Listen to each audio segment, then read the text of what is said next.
में आप लोगों ने जो सपोर्ट दिखाया है ना, उसका शुक्रिया अदा करने के लिए मेरे पास शब्द नहीं है। आपके हर एक कमेंट को पढ़कर मुझे इतना मजा आया और इतनी खुशी हुई कि मैंने सोचा क्यों ना आपके लिए इस कहानी का सफर थोड़ा और आसान कर दिया जाए। आज की इस मेगा मूवी में मैं पार्ट 1 से लेकर 3 तक की कहानी तो लाया ही हूं, लेकिन साथ ही इसमें पार्ट 4 और पार्ट 5 भी जोड़ दिए हैं जो एकदम नए हैं और अभी तक आपने चैनल पर नहीं देखे होंगे। मैंने ये सब सिर्फ इसलिए किया है ताकि आप इस पूरी कहानी की लंबी जर्नी को बिना रुके एक साथ एंजॉय कर सकें। और हाँ, कहानी यहीं खत्म नहीं होती, असली ट्विस्ट तो अब भी आना बाकी है। तो बस आराम से बैठिए और एंजॉय कीजिए ये मेगा मूवी, और तैयार रहिए क्योंकि अगले पार्ट्स इससे भी कहीं ज्यादा खतरनाक होने वाले हैं। कहानी शुरू होती है हमारे हीरो लिन बेई से। ऊपर से देखने में वो एक मामूली सा साधारण लड़का लगता था, लेकिन असल में वो बीजिंग के सबसे रईस और ताकतवर खानदान का इकलौता वारिस था। मगर लिन बेई को इन सब ऐशो आराम से कोई मतलब नहीं था। उसे सिर्फ अपनी गर्लफ्रेंड लियू रोयान से सच्चा प्यार था। पिछले 5 सालों से वो अपनी अरबों की पहचान छुपाकर एक फकीर की तरह रह रहा था, सिर्फ रोयान के लिए। उसने अपनी अमीरी को लात मार दी ताकि वो सादगी में अपनी मोहब्बत को पा सके। उसे लगा था कि प्यार दिल से होता है, दौलत से नहीं। फिर आया वो दिन जिसने लिन बेई के 5 साल के भरोसे को मिट्टी में मिला दिया। लिन अपनी जमा पूंजी से एक कीमती वेडिंग गाउन लाया था। उसे लगा था कि आज वो रोयन को प्रपोज करेगा, लेकिन वहां पहुंचते ही उसके होश उड़ गए। रोयन ने वो गाउन शादी के लिए नहीं, बल्कि एक पॉप स्टार के कॉन्सर्ट में जलवे दिखाने के लिए पहना था। जब लिन बेई ने सवाल किया तो रोयन ने बड़ी बेशर्मी से कह दिया, लिन बेई, तुम्हारी सड़ी हुई गरीबी के साथ अब मैं और नहीं रह सकती। मैंने अपनी जवानी किसी कीमती चीज के लिए बचा रखी है, तुम जैसे मामूली लड़के के लिए नहीं। रोयान के फोन काटने के बाद लिन बेई की आंखों में आंसू नहीं बल्कि एक आग थी। उसने अपना पुराना फोन निकाला और एक नंबर डायल किया। दूसरी तरफ से एक भारी आवाज आई, यंग मास्टर, क्या आप वापस आ रहे हैं? लिन बेई ने सिर्फ इतना कहा, बीजिंग के मेरे सबसे बड़े होटल में मेरा स्वागत करो। 5 साल का संन्यास अब खत्म हो चुका था और अब बारी थी दुनिया को अपनी असली ताकत दिखाने की। लिन बेई कार में बैठकर सीधे अपने परिवार के सबसे बड़े लिन इंटरनेशनल होटल पहुंचा। उसके फटे पुराने कपड़े देखकर वहां के गार्ड्स ने उसे रोकने की कोशिश की। उन्हें लगा कोई भिखारी अंदर घुसने की कोशिश कर रहा है, मगर अगले ही पल लिन बेई ने अपना ब्लैक गोल्ड कार्ड काउंटर पर पटक दिया। यह कार्ड देखते ही वहां मौजूद सभी लोगों के होश उड़ गए और पूरे होटल में सन्नाटा छा गया। मैनेजर ने तुरंत होटल के जनरल मैनेजर को फोन लगाया। मैनेजर जैसे ही वहां पहुंचा और उसने लिन बेई का चेहरा देखा, उसकी हालत खराब हो गई। वो अपनी जगह पर जम गया और फिर झुककर बोला, माफ कीजिए मास्टर, हमें आने की खबर नहीं थी। पूरे स्टाफ में खलबली मच गई। जो गार्ड्स उसे धक्का दे रहे थे वो अब डर के मारे थर थर कांप रहे थे। मैनेजर ने इशारा किया और पूरे होटल की वीआईपी लिफ्ट सिर्फ लिन बेई के लिए खोल दी गई। लिन बेई को सीधे प्रेसिडेंशियल स्वीट में ले जाया गया, जहां एक रात का किराया लाखों में था। वहां उसका स्वागत करने के लिए 2 खूबसूरत जुड़वा लड़कियां खड़ी थीं। उनका नाम पिंकी और ब्लू था। मैनेजर ने झुककर कहा, मास्टर, ये आपकी सेवा के लिए तैनात हैं। उन जुड़वा लड़कियां ने बड़े प्यार से लिन बेई के फटे हुए कपड़े उतारे और उसे गर्म पानी से नहलाया। जब लिन बेई आलीशान बाथरोब पहनकर बाहर निकला तो उसकी आंखों में एक अलग ही चमक थी। अब वो लाचार लिन बेई नहीं, बल्कि दुनिया का सबसे ताकतवर वारिस बन चुका था। उसने मैनेजर को बुलाया और हुक्म दिया, नीचे रेस्टोरेंट में मेरे लिए सबसे बड़ी टेबल बुक करो। आज मैं अपनी नई जिंदगी का जश्न मनाना चाहता हूं। उसे पता था कि किस्मत उसे फिर से उसी रोयन के सामने ले जाने वाली है, पर इस बार पासा पलट चुका था। होटल का मैनेजर लौट आया, जिसके हाथों में शानदार पैकिंग वाली शैंपेन की 2 बोतलें थीं। युवा मालिक, बस आप जो भी खाना चाहें उसका नाम बता दें। मैं तुरंत रसोई में हवाई जहाज से सामग्री मंगवाकर खास आपके लिए उसे तैयार करवा दूंगा। हवाई जहाज से उसके आने का इंतजार करते करते तो मैं भूख से मर जाऊंगा। मेरे पास ऐसी दिखावटी बकवास के लिए समय नहीं है। तुमने मैनेजर के सुझाव को बेपरवाही से यह कहते हुए टाल दिया। चलो तुम दोनों नीचे आओ और मेरे साथ रात का खाना खाओ। उन दोनों युवतियों को दरवाजे से बाहर ले जाते हुए चलते समय तुमने ध्यान दिया कि एक के बाल गुलाबी थे और दूसरी के नीले। होटल का बूफे रेस्टोरेंट 7वीं मंजिल पर था। प्राइवेट लिफ्ट लेकर तुम तीनों महज 30 सेकंड में वहां पहुंच गए। युवा मालिक, आप क्या खाना पसंद करेंगे? हम आपके लिए वह ले आएंगे। छोटी नीली ने आगे बढ़कर पूछा, जिससे उसकी गहरी चौकसी और सेवा भाव जाहिर हो रहा था। हम बस कुछ भी थोड़ा बहुत ले आओ, बेहतर होगा कि उसमें सब्जियां ना हो। छोटी नीली ने प्यारी सी मुस्कान बिखेरी, एक प्लेट उठाई और बूफे वाले हिस्से की तरफ बढ़ गई। छोटी गुलाबी, जिसकी भी तुम्हारी सेवा करने की उतनी ही जिम्मेदारी थी, उसने यह देखा और तुरंत महसूस किया कि वह बस यूं ही खाली नहीं बैठ सकती। छोटे मालिक, मैं आपके लिए कुछ पीने को ले आती हूं। उसके होंठों से ये शब्द निकले ही थे कि तभी कई बॉडीगार्ड, जो शानदार सूट पहने हुए थे, लिफ्ट से एकदम व्यवस्थित कतार में बाहर निकले। उनकी कमरबंद में दिख रहे उभारों को देखकर कोई भी बता सकता था कि ये लोग हथियारों से लैस थे। ये पेशेवर बॉडीगार्ड थे, जिन्हें शायद होटल मैनेजर ने खास तौर पर आपकी निजी सुरक्षा सुनिश्चित करने के लिए भेजा था। हैरानी की बात यह थी कि वे किसी घटिया उपन्यास के बेवकूफ़ गुंडों की तरह आप पर टूट पड़ने के लिए नहीं दौड़े। इसके बजाय वे एक व्यवस्थित तरीके से फैल गए और हर किसी ने अपनी अपनी तय जगह संभाल ली। इस तरीके से न तो उस व्यक्ति की पहचान उजागर हुई जिसकी सुरक्षा की जा रही थी, और न ही उनकी स्थिति पर पूरी नज़र रखने की क्षमता में कोई कमी आई। सच कहूं तो यह एक काफ़ी सराहनीय रणनीति थी। आपने वह नैपकिन ले लिया जो लिटिल पिंक ने आपको दिया था, और साथ ही अपनी वह आखिरी निष्पक्ष राय भी दी। आपने क्या कहा छोटे मालिक? लिटिल पिंक ने हैरानी से पलकें झपकाईं। उसका नाजुक गुड़िया जैसा चेहरा, जिस पर मासूम हैरानी के भाव थे, बेहद प्यारा लग रहा था। उसकी आवाज़ सुनकर आपने आखिरकार एक पल रुककर उस युवा लड़की को सचमुच गौर से देखा जो आपके बगल में खड़ी थी। उसकी खूबसूरत बनावट ऐसी लग रही थी मानो वह किसी एनीमे से सीधे बाहर निकल आई हो, और वह नौकरानी वाली पोशाक जो उसने पहनी हुई थी, वह तो बस कमाल की लग रही थी। वह उस लियू रुयान जैसे किरदारों से कहीं ज्यादा बेहतर थी। इधर आओ लिटिल पिंक, मेरे पास बैठो और चलो थोड़ी बातचीत करते हैं। इस बीच प्रिंस इंटरनेशनल होटल के सेंट्रल कंट्रोल रूम में मैनेजर निगरानी फुटेज को बेहद तनाव भरे भाव से देख रहा था। स्क्रीन पर आपको लिटिल पिंक की ओर अपना सिर झुकाकर धीमी आवाज में उसे कुछ कहते हुए देखा जा सकता था। चूंकि कैमरा काफी दूर लगा हुआ था, इसलिए यह ठीक ठीक समझ पाना नामुमकिन था कि आप क्या कह रहे थे। हालांकि आपके चेहरे के हाव भाव देखकर ऐसा लग रहा था कि आप काफी अच्छे मूड में हैं। वह सोचता है कि खैर, ऐसा लगता है कि उन जुड़वा लड़कियों को भेजना आखिरकार सही फैसला ही साबित हुआ। होटल मैनेजर ने अपने माथे से ठंडा पसीना पोंछा और एक लंबी गहरी सांस छोड़ी, मानो उसके सिर से कोई बहुत बड़ा बोझ उतर गया हो। कुछ ही दूरी पर सुरक्षा प्रमुख अपने मैनेजर के अचानक गंभीर हो गए चेहरे को देखकर गहरे सदमे में था। आखिर वह किस तरह का व्यक्ति हो सकता है जो उसके बॉस को इतनी ज्यादा सावधानी बरतने पर मजबूर कर दे। यहां तक कि जब पहले मेयर यहां आए थे, तब भी मैनेजर ने इतनी ज्यादा विनम्रता नहीं दिखाई थी। क्या ऐसा हो सकता है? इस मोड़ पर उसने अपने विचारों को और आगे बढ़ने की हिम्मत नहीं की। उसके जैसे छोटे आदमी के लिए जितना कम पता हो, उतनी ही लंबी और बेहतर जिंदगी होती है। अचानक हवा में छाई खामोशी एक मोबाइल फोन की घंटी से टूट गई। होटल मैनेजर ने चिढ़ते हुए अपना फोन निकाला, लेकिन कॉलर आईडी देखते ही उसके चेहरे के हाव भाव थोड़े नरम पड़ गए। यह वांग इरफान का एजेंट था। हम एक टॉप लेवल आइडल का एजेंट, मुझे लगता है कि मुझे उनके साथ थोड़ी नरमी से पेश आना होगा। सिस्टर वेई, आप पूछ रही हैं कि क्या मैं आज फ्री हूं? क्या आप 7वीं मंजिल के रेस्टोरेंट में फैन गैदरिंग करना चाहती हैं? बिल्कुल नहीं। आज 7वीं मंजिल पर एक बहुत ही अहम हस्ती खाना खा रही है। अगर कुछ भी गड़बड़ हुई तो हम दोनों में से कोई भी इसके अंजाम से बच नहीं पाएगा। ठीक अगले ही पल लाइन के दूसरी तरफ वाले व्यक्ति की बात सुनकर वह अचानक गुस्से से फट पड़ा। क्या वे पहले ही यहां पहुंच गए? ये क्या बकवास है? और तुम चाहती हो कि मैं खुद जाकर उनका स्वागत करूं? होटल मैनेजर ने गुस्से में अपना फोन जमीन पर पटक दिया। काफी देर बाद उसने आखिरकार कड़वी निराशा के साथ ऊपर देखा और फिर अपने गाल पर एक जोरदार थप्पड़ मारा। मैंने अपना मुंह क्यों खोला? मेरा दिमाग जरूर खराब हो गया है।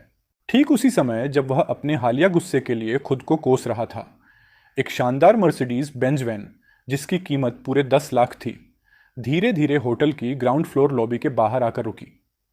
मुख्य दरवाजे पर 30 से ज्यादा युवा महिलाओं की भीड़, हाथों में ग्लो स्टिक्स और फैन साइन लिए हुए, काफी देर से बेसब्री से इंतजार कर रही थी। कुछ ही पलों बाद गाड़ी के दरवाजे सरकते हुए खुले और वांग इरफान सबसे पहले बाहर निकला और भीड़ का स्वागत करते हुए प्यार से मुस्कुराया। शुभ संध्या दोस्तों। आज रात की fan gathering Taiji river international hotel की 7वीं मंजिल पर बने बूफे रेस्टोरेंट में होगी। कृपया लिफ्ट से ऊपर जाते समय लाइन में रहें और यह पक्का कर लें कि हम किसी भी ऐसे मेहमान को परेशान न करें जो शायद आराम कर रहा हो। यह बात सुनने में बिल्कुल साधारण लग रही थी, फिर भी इसने तुरंत ही फैंस के बीच जोरदार चीखों की एक लहर पैदा कर दी। वाह, हमारा फैन कितना तमीज़दार है, मुझे उससे बहुत प्यार है। अरे वो दो लड़कियां फैन के ठीक पीछे पीछे क्यों चल रही हैं? ओह, अब मुझे याद आया, क्या ये वही दो खुशनसीब लड़कियां नहीं हैं जिन्हें फैन के साथ स्टेज पर डुएट गाने का मौका मिला था? जल्द ही तेज नज़र वाले लोगों ने वांग इरफान के पीछे पीछे चल रही उन दो लड़कियों को देख लिया। सबकी नज़रों का केंद्र होने के नाते लियू रोयन और लीजू ने जाहिर तौर पर लोगों की बातें सुनी, लेकिन जब उन्होंने अपने अंदर के उत्साह और अपने आइडल के सामने अपनी अच्छी इमेज बनाए रखने की ज़रूरत के बीच तुलना की, तो आखिर में उन्होंने अपनी इमेज को ही ज़्यादा अहमियत दी। सिर झुकाए हुए दोनों लड़कियां चुपचाप वांग इरफान के पीछे पीछे पूरे रास्ते चलती रहीं और उनमें एक शर्मीली संस्कारी लड़की वाली अदा झलक रही थी। अगर आपने यह नज़ारा देखा होता तो आपको ज़रूर अचानक से बहुत गुस्सा आता। तुम दोनों किस तरह की प्लास्टिक की थैलियां हो जो इतनी बनावटी अदाएं दिखाने में माहिर हो। इस बीच बूफे रेस्टोरेंट की 7वीं मंजिल पर आप दानमू बीफ का एक निवाला बड़े मज़े से खा रहे थे। आपने शैंपेन का अपना ग्लास उठाया, उसे एक ही घूंट में खाली कर दिया और अभी भी उस बेहतरीन स्वाद में डूबे हुए अपना सिर थोड़ा सा घुमाकर धीरे से आवाज़ दी, श्याओलैन। अंगूर अभी लाई यंग मास्टर। श्याओलैन। तियान ने एक खुशमिजाज मुस्कान के साथ जवाब दिया। उसने एक ठंडा अंगूर तोड़ा जिससे अभी भी हल्की हल्की ठंडक महसूस हो रही थी, और जैसे ही वह उसे आपके मुंह में डालने वाली थी, अचानक एक तेज तीखी चीख सुनकर डर के मारे उसका हाथ कांप गया। ओह, कितना शानदार! उस अचानक आई चीख ने पल भर में पूरे माहौल को जमा दिया। वहां मौजूद कई लोगों ने बीच में ही खाना रोक दिया और अपना सिर घुमाकर उस आवाज़ की तरफ देखने लगे। आपने भी हल्के से मजाकिया अंदाज में अपना सिर घुमाया, यह देखने के लिए उत्सुक कि आखिर किस तरह का टैलेंट इतनी छोटी सी बात पर इतना बेतुका हंगामा खड़ा कर सकता है। लेकिन जैसे ही आपकी नज़र वांग इरफान पर पड़ी और उसके पीछे पीछे चल रही उसके दीवाने फैंस की भीड़ पर, आपकी सारी दिलचस्पी पल भर में खत्म हो गई। हम तो ये बस कुछ पागल फैंस हैं, खैर छोड़ो, कोई बात नहीं। कमरे के दूसरी तरफ वांग इरफान यह महसूस करते हुए कि पूरे कमरे में मौजूद लोगों की नज़रें उसी पर टिकी हुई हैं, शर्म से लाल हो गया। उसका गोरा चीनी मिट्टी जैसा चेहरा शर्म से सुर्ख हो गया। हालांकि वह एक अनुभवी कलाकार था जिसे लाइमलाइट में रहने की आदत थी, फिर भी उसे इतनी गहरी और सार्वजनिक जांच पड़ताल का सामना करने में हैरानी की हद तक कम सहन शक्ति थी। यह तो बहुत ही अजीब है। खुद को संभालते हुए उसने जानबूझकर अपना गला साफ करने के लिए हल्की सी खांसी। फिर अपने पीछे खड़े समर्थकों की भीड़ की ओर मुड़कर उसने अपनी आवाज़ धीमी की और कहा, सब लोग कृपया थोड़ा शांत हो जाए, चलिए, दूसरे खाना खाने वालों को परेशान न करें। ठीक है, तुम्हारे लिए कुछ भी फैन। अरे क्या कोई प्राइवेट कमरा खाली है क्या? हम सच में ऐसे ही खुले में खाना खाने वाले हैं? शायद हमें पहले एक ग्रुप फोटो ले लेनी चाहिए। भीड़ में फिर से बातचीत और शोर शराबे का नया दौर शुरू हो गया। शुरू में उन्होंने बस अपनी सहमति जताई, लेकिन जैसे जैसे समय बीता उनकी आवाज़ें और ऊंची होती गईं और आखिरकार बातचीत इस बात पर आ गई कि वे बाद में क्या खाएंगे और क्या पिएंगे। वांग इरफान ने बेबसी से अपना सिर हिलाया। उसने फैन क्लब के मुखिया को, जो पास ही खड़ा था, हिदायत दी कि वह होटल के स्टाफ से बात करे और देखे कि क्या वे कोई बड़ी मेज़ या प्राइवेट कमरा इंतजाम कर सकते हैं। हालांकि उसे लगभग तुरंत ही जवाब मिल गया, ना तो कोई बड़ी मेज़ खाली थी और न ही कोई प्राइवेट कमरा। यह किस तरह का होटल है? आप लोग एक मेज़ का भी इंतजाम नहीं कर सकते? क्या आपको दिखाई नहीं देता कि हम सब मिलकर रात का खाना खाने की कोशिश कर रहे हैं? यह खबर सुनते ही कई फैन तुरंत डाइनिंग हॉल में ही वेटर लोगों से बहस करने लगे। माफ़ कीजिए मैडम, एक वेटर ने अपनी जानी पहचानी पेशेवर मुस्कान के साथ जवाब दिया, लेकिन हमारे होटल के बूफे रेस्टोरेंट में ग्रुप में खाना खाने की सुविधा नहीं है। तो फिर इतने सारे लोगों के साथ हम क्या करें? अलग अलग मेज़ों पर बैठें। उसी पल लीजू आगे बढ़ी, जो अपने पसंदीदा कलाकार के सामने अपनी शान दिखाना चाहती थी। उसका सवाल सुनकर वेटर ने बहुत ही गंभीर लहजे में कहा, अलग अलग मेज़ों पर बैठना ठीक है, लेकिन आपको रेस्टोरेंट के अंदर शांति बनाए रखनी होगी और जोर जोर से शोर मचाने से बचना होगा। तुम्हारे कहने का क्या मतलब है? क्या तुम यह कह रहे हो कि हम बहुत ज्यादा शोर मचा रहे हैं? ठीक है, तुम बस इंतजार करो, ताइजी जंग इंटरनेशनल होटल है ना। बहुत ही घटिया सर्विस, बिल्कुल ही बकवास रवैया। जैसे ही वह बोल रही थी, लीजू ने अपना फोन निकाला और फिल्मना शुरू कर दिया, और साथ ही लगातार अपनी शिकायतें भी बुदबुदाती रही। उफ, कितना शोर शराबा है, अब मुझसे और बर्दाश्त नहीं होता। कमरे के एक कोने से कोई ऐसा व्यक्ति जिससे अब यह शोर और बर्दाश्त नहीं हो रहा था, उसने अपने खाने के बर्तन एक तरफ फेंके और लिटिल पिंक और लिटिल ब्लू को वहां से खींचकर ले जाने की तैयारी करने लगा। उन्हें सचमुच इसकी उम्मीद नहीं थी। यह सोचना भी मुश्किल था कि होटल में बस खाना खाने की कोशिश में उनकी मुलाकात उन दोनों लियू रुयान और लीजू से हो जाएगी। भगवान का शुक्र है कि मैंने उससे जल्दी ही रिश्ता तोड़ लिया, उन्होंने सोचा। जिस तरह से वह बर्ताव कर रही है, उसे देखकर लगता है कि अगर मैं अब भी उसके साथ होता तो शायद आज रात मेरे सिर पर एक नई सींगों वाली टोपी सज रही होती। उनकी आवाज़ बहुत तेज़ नहीं थी, फिर भी उस विशाल खुले डाइनिंग हॉल में वह आवाज़ कानों को चुभने वाली तीखी लग रही थी। वांग इरफान ने अभी अभी एक फ्रोंगवांग सिगरेट जलाई थी और अपने मैनेजर को फ़ोन करके हालात की जानकारी देने की तैयारी कर ही रहा था कि अचानक उसने लियू रॉयन और लीजू, जो ठीक उसके बगल में खड़ी थी, को एक साथ हैरानी से ज़ोर से सांस लेते हुए सुना। वह चीख सुनकर लिनबेई, जो हमेशा ही एक शोमैन रहा है, ने बड़े ही अंदाज में अपने कदम रोक लिए। अपनी बाहें चौड़ी फैलाकर उसने लिटिल पिंक और लिटिल ब्लू को कसकर गले लगा लिया और चेहरे पर पूरी तरह से हैरान होने का नाटक किया। अरे ज़रा देखो तो, कितना गजब का इत्तेफाक है। जब किस्मत ने हमें इतनी छोटी सी जगह में मिला ही दिया है, तो चलो आज शाम का पूरा बिल मैं ही चुका देता हूँ। जी भर के खाओ, जी भर के पियो, मज़े करो, और हाँ, आराम से सो भी लेना। ये भाषण देने के बाद उसने वहाँ मौजूद हर किसी की तरफ एक गहरी और अर्थपूर्ण मुस्कान के साथ देखा। फिर अपनी बाहें अब भी लिटिल पिंक और लिटिल ब्लू के इर्द गिर्द लपेटे हुए वह बिना एक बार भी पीछे मुड़े प्राइवेट लिफ्ट की तरफ बढ़ गया। ये अपमान का एक नंगा और बेशर्मी भरा प्रदर्शन था, खास तौर पर वे दो शब्द, आराम से सो लेना। एक ऐसी मनोवैज्ञानिक कटार थे जो सीधे दिल पर वार कर रहे थे। जब मैंने तुम्हें शादी करके विदा करने के लिए पहले ही पैसे खर्च कर दिए हैं, तो क्यों ना मैं थोड़ा और दरिया दिल बन जाऊं और तुम्हें किसी और के साथ बिस्तर पर एक रात बिताने का तोहफा दे दूं। जिस पल ये शब्द उसके होंठों से निकले, रेस्टोरेंट में खाना खा रहे हर व्यक्ति के चेहरे के हाव भाव बदल गए। आंखों के जोड़े बेकाबू और बेशर्म लियू रुयान और लीजू पर ऐसे घूमे मानो वे किसी सस्ती गली कूचे वाली मुलाकात को देख रहे हों। लियू रुयान ने हवा में फैली उस अजीब बेचैन करने वाली फिजा को महसूस किया। उसकी साफ सुथरी छाती तेजी से ऊपर नीचे हो रही थी। साफ था कि वह गुस्से से उबल रही थी। उसे ऐसी बेइज्जती महसूस हुई जैसी उसने पहले कभी महसूस नहीं की थी। सिर्फ लीजू, जो पूरी तरह से एक बेवकूफ़ की तरह बर्ताव कर रही थी, हकलाते हुए बोल पाई, लिनबेई क्या? लिनबेई सच में इतने अच्छे बन रहे हैं, हमें खाना खिला रहे हैं। वह उसकी तरफ अजीब ढंग से दौड़ पड़ी। उसके भारी भरकम शरीर के वजन की वजह से उसके कदम जमीन पर जोरदार धप धप की आवाज़ करते हुए पड़ रहे थे। आसपास खड़े लोग, 10 मेज़ों पर बैठे ग्राहक यह नज़ारा देखकर पूरी तरह से हक्के बक्के रह गए। यहाँ तक कि अंगरक्षक भी हैरानी से जम गए थे। क्या यह आदमी होटल की पूरी एक मंजिल को ही तोड़ फोड़ देगा? लिनबेई, मैंने तुमसे कहा था कि दूर मत जाओ। क्या तुमने मेरी बात सुनी? लीजू की आवाज़ और भी ऊंची होती गई और एक विशाल बुद्ध जैसी हथेली तुम्हारी पीठ पर जोर से पड़ने के लिए तैयार लग रही थी। अंगरक्षकों को आखिरकार होश आया, युवा मालिक खतरे में है।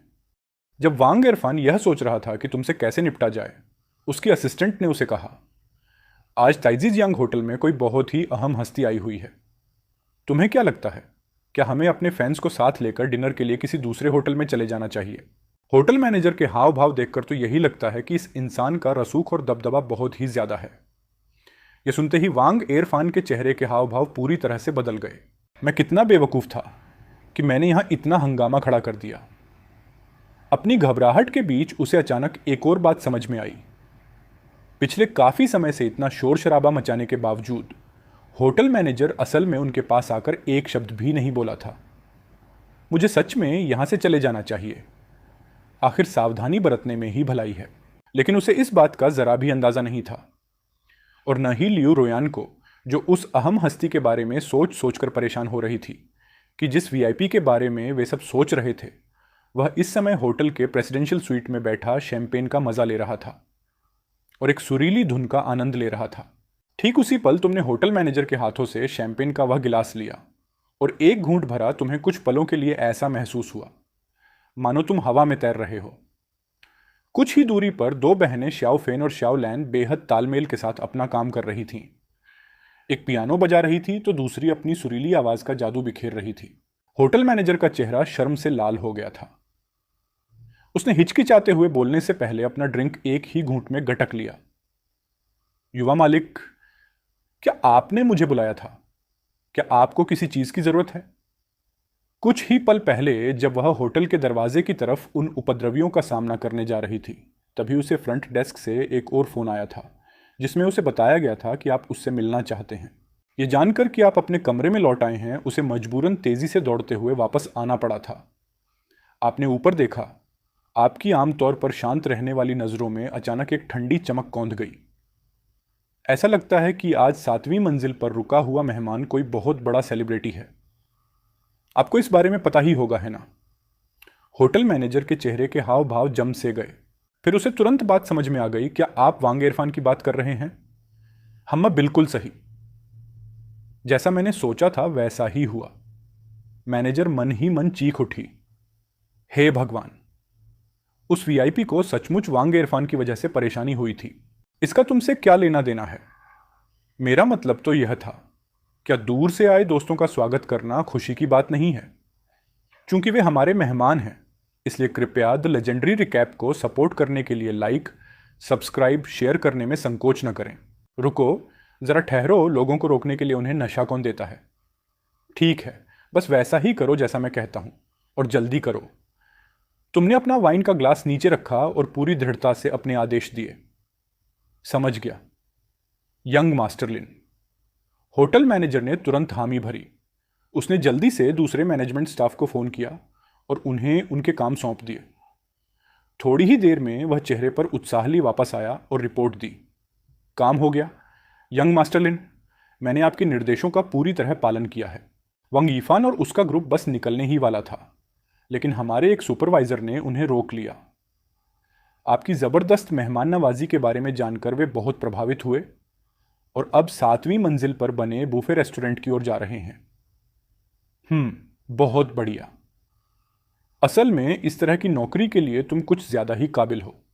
अगर मौका मिले तो तुम्हें इंपीरियल कैपिटल में हमारे हेडक्वार्टर में अप्लाई करने के बारे में सोचना चाहिए। तुमने हल्का सा सिर हिलाया, जिससे उसकी पेशेवर काबिलियत पर तुम्हारी मंजूरी जाहिर हुई। हालांकि मैनेजर के कानों को यह शब्द सबसे मधुर संगीत जैसे लगे। एक ऐसी बड़ी संदेश जिसने उसके लिए एक उज्जवल भविष्य का वादा किया था।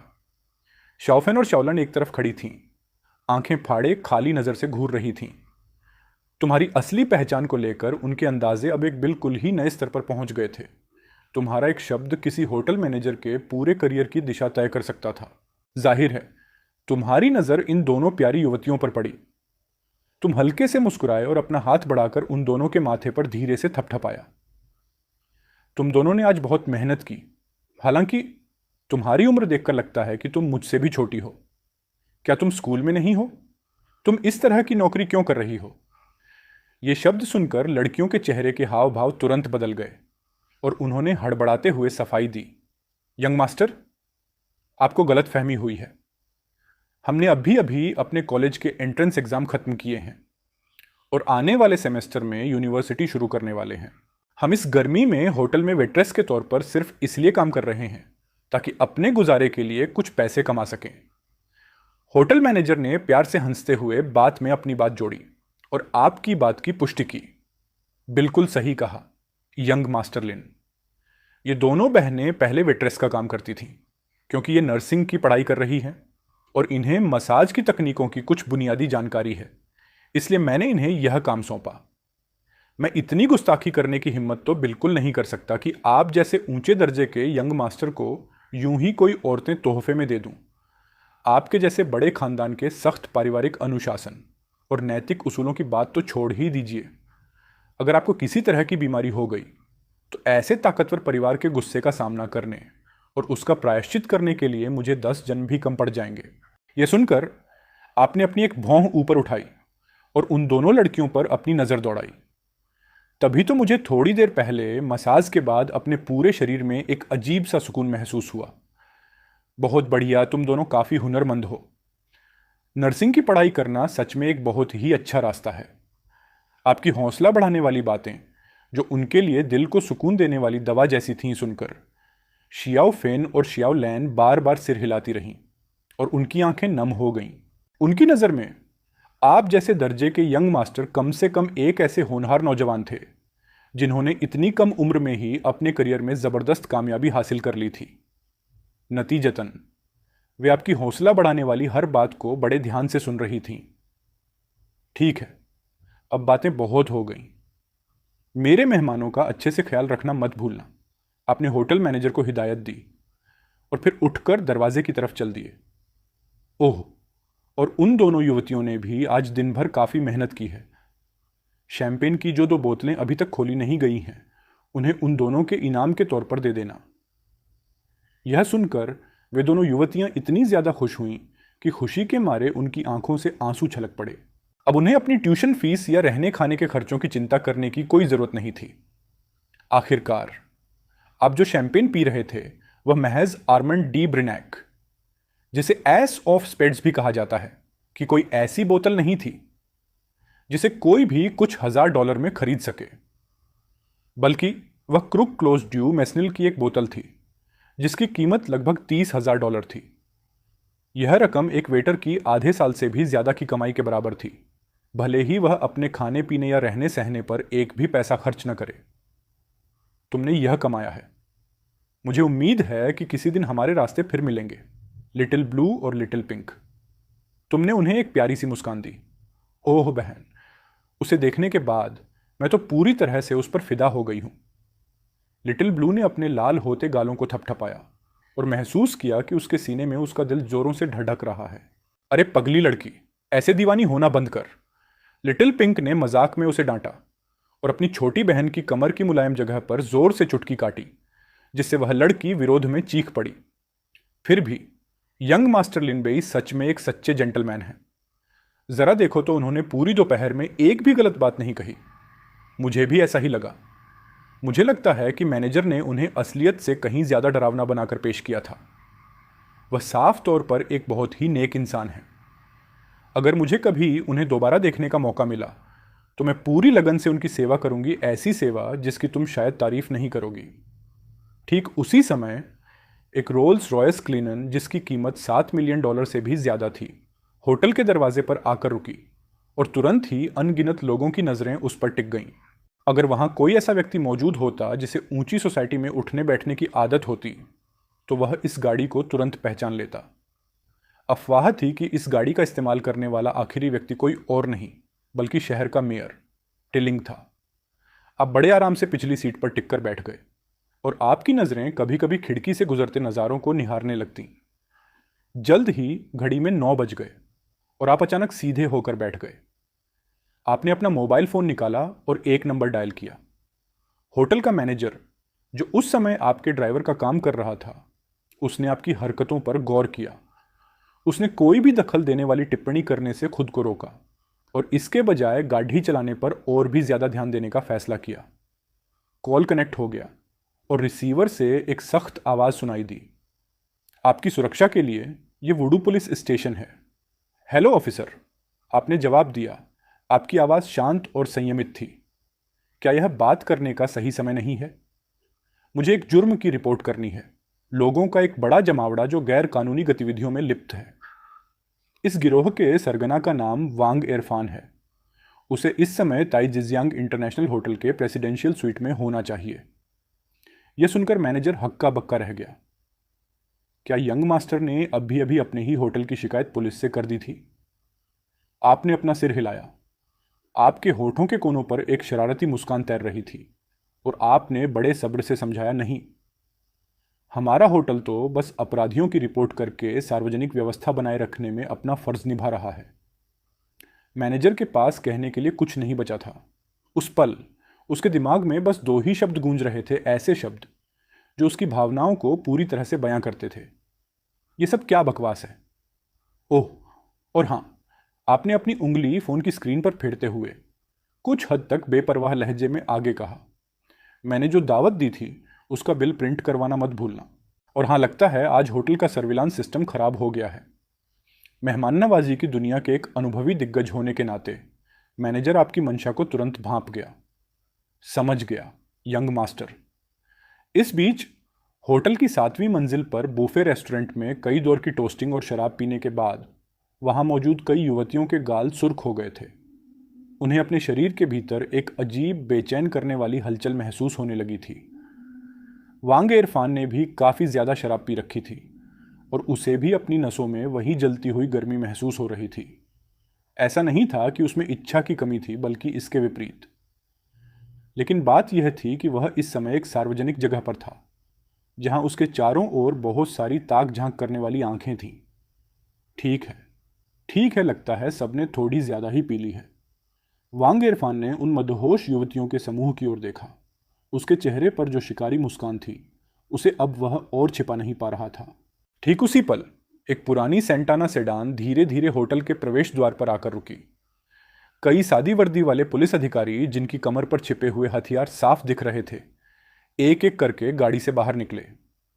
अगली सुबह टड्डी के इंटरनेट के हर बड़े मीडिया प्लेटफॉर्म पर अचानक 2 ट्रेंडिंग टॉपिक छा गए, जिससे ऑनलाइन दुनिया में हलचल मच गई। पुलिस ने पिछली रात एक बड़े आपराधिक मामले को सफलतापूर्वक सुलझा लिया था। इस घटना के कथित मास्टरमाइंड लोकप्रिय पुरुष सेलिब्रिटी वांग मोफान है। इस खुलासे ने जनता को पूरी तरह से चौंका दिया। एक युवती जो अपने आदर्श से मिलने का सपना देख रही थी, उसने उसका ध्यान खींचने के लिए यहां तक कि शादी का जोड़ा भी पहन लिया। हैरानी की बात यह है कि उसके बॉयफ्रेंड ने इसी बात पर उससे ब्रेकअप कर लिया। एक चेतावनी, इस कमीने से दूर ही रहना।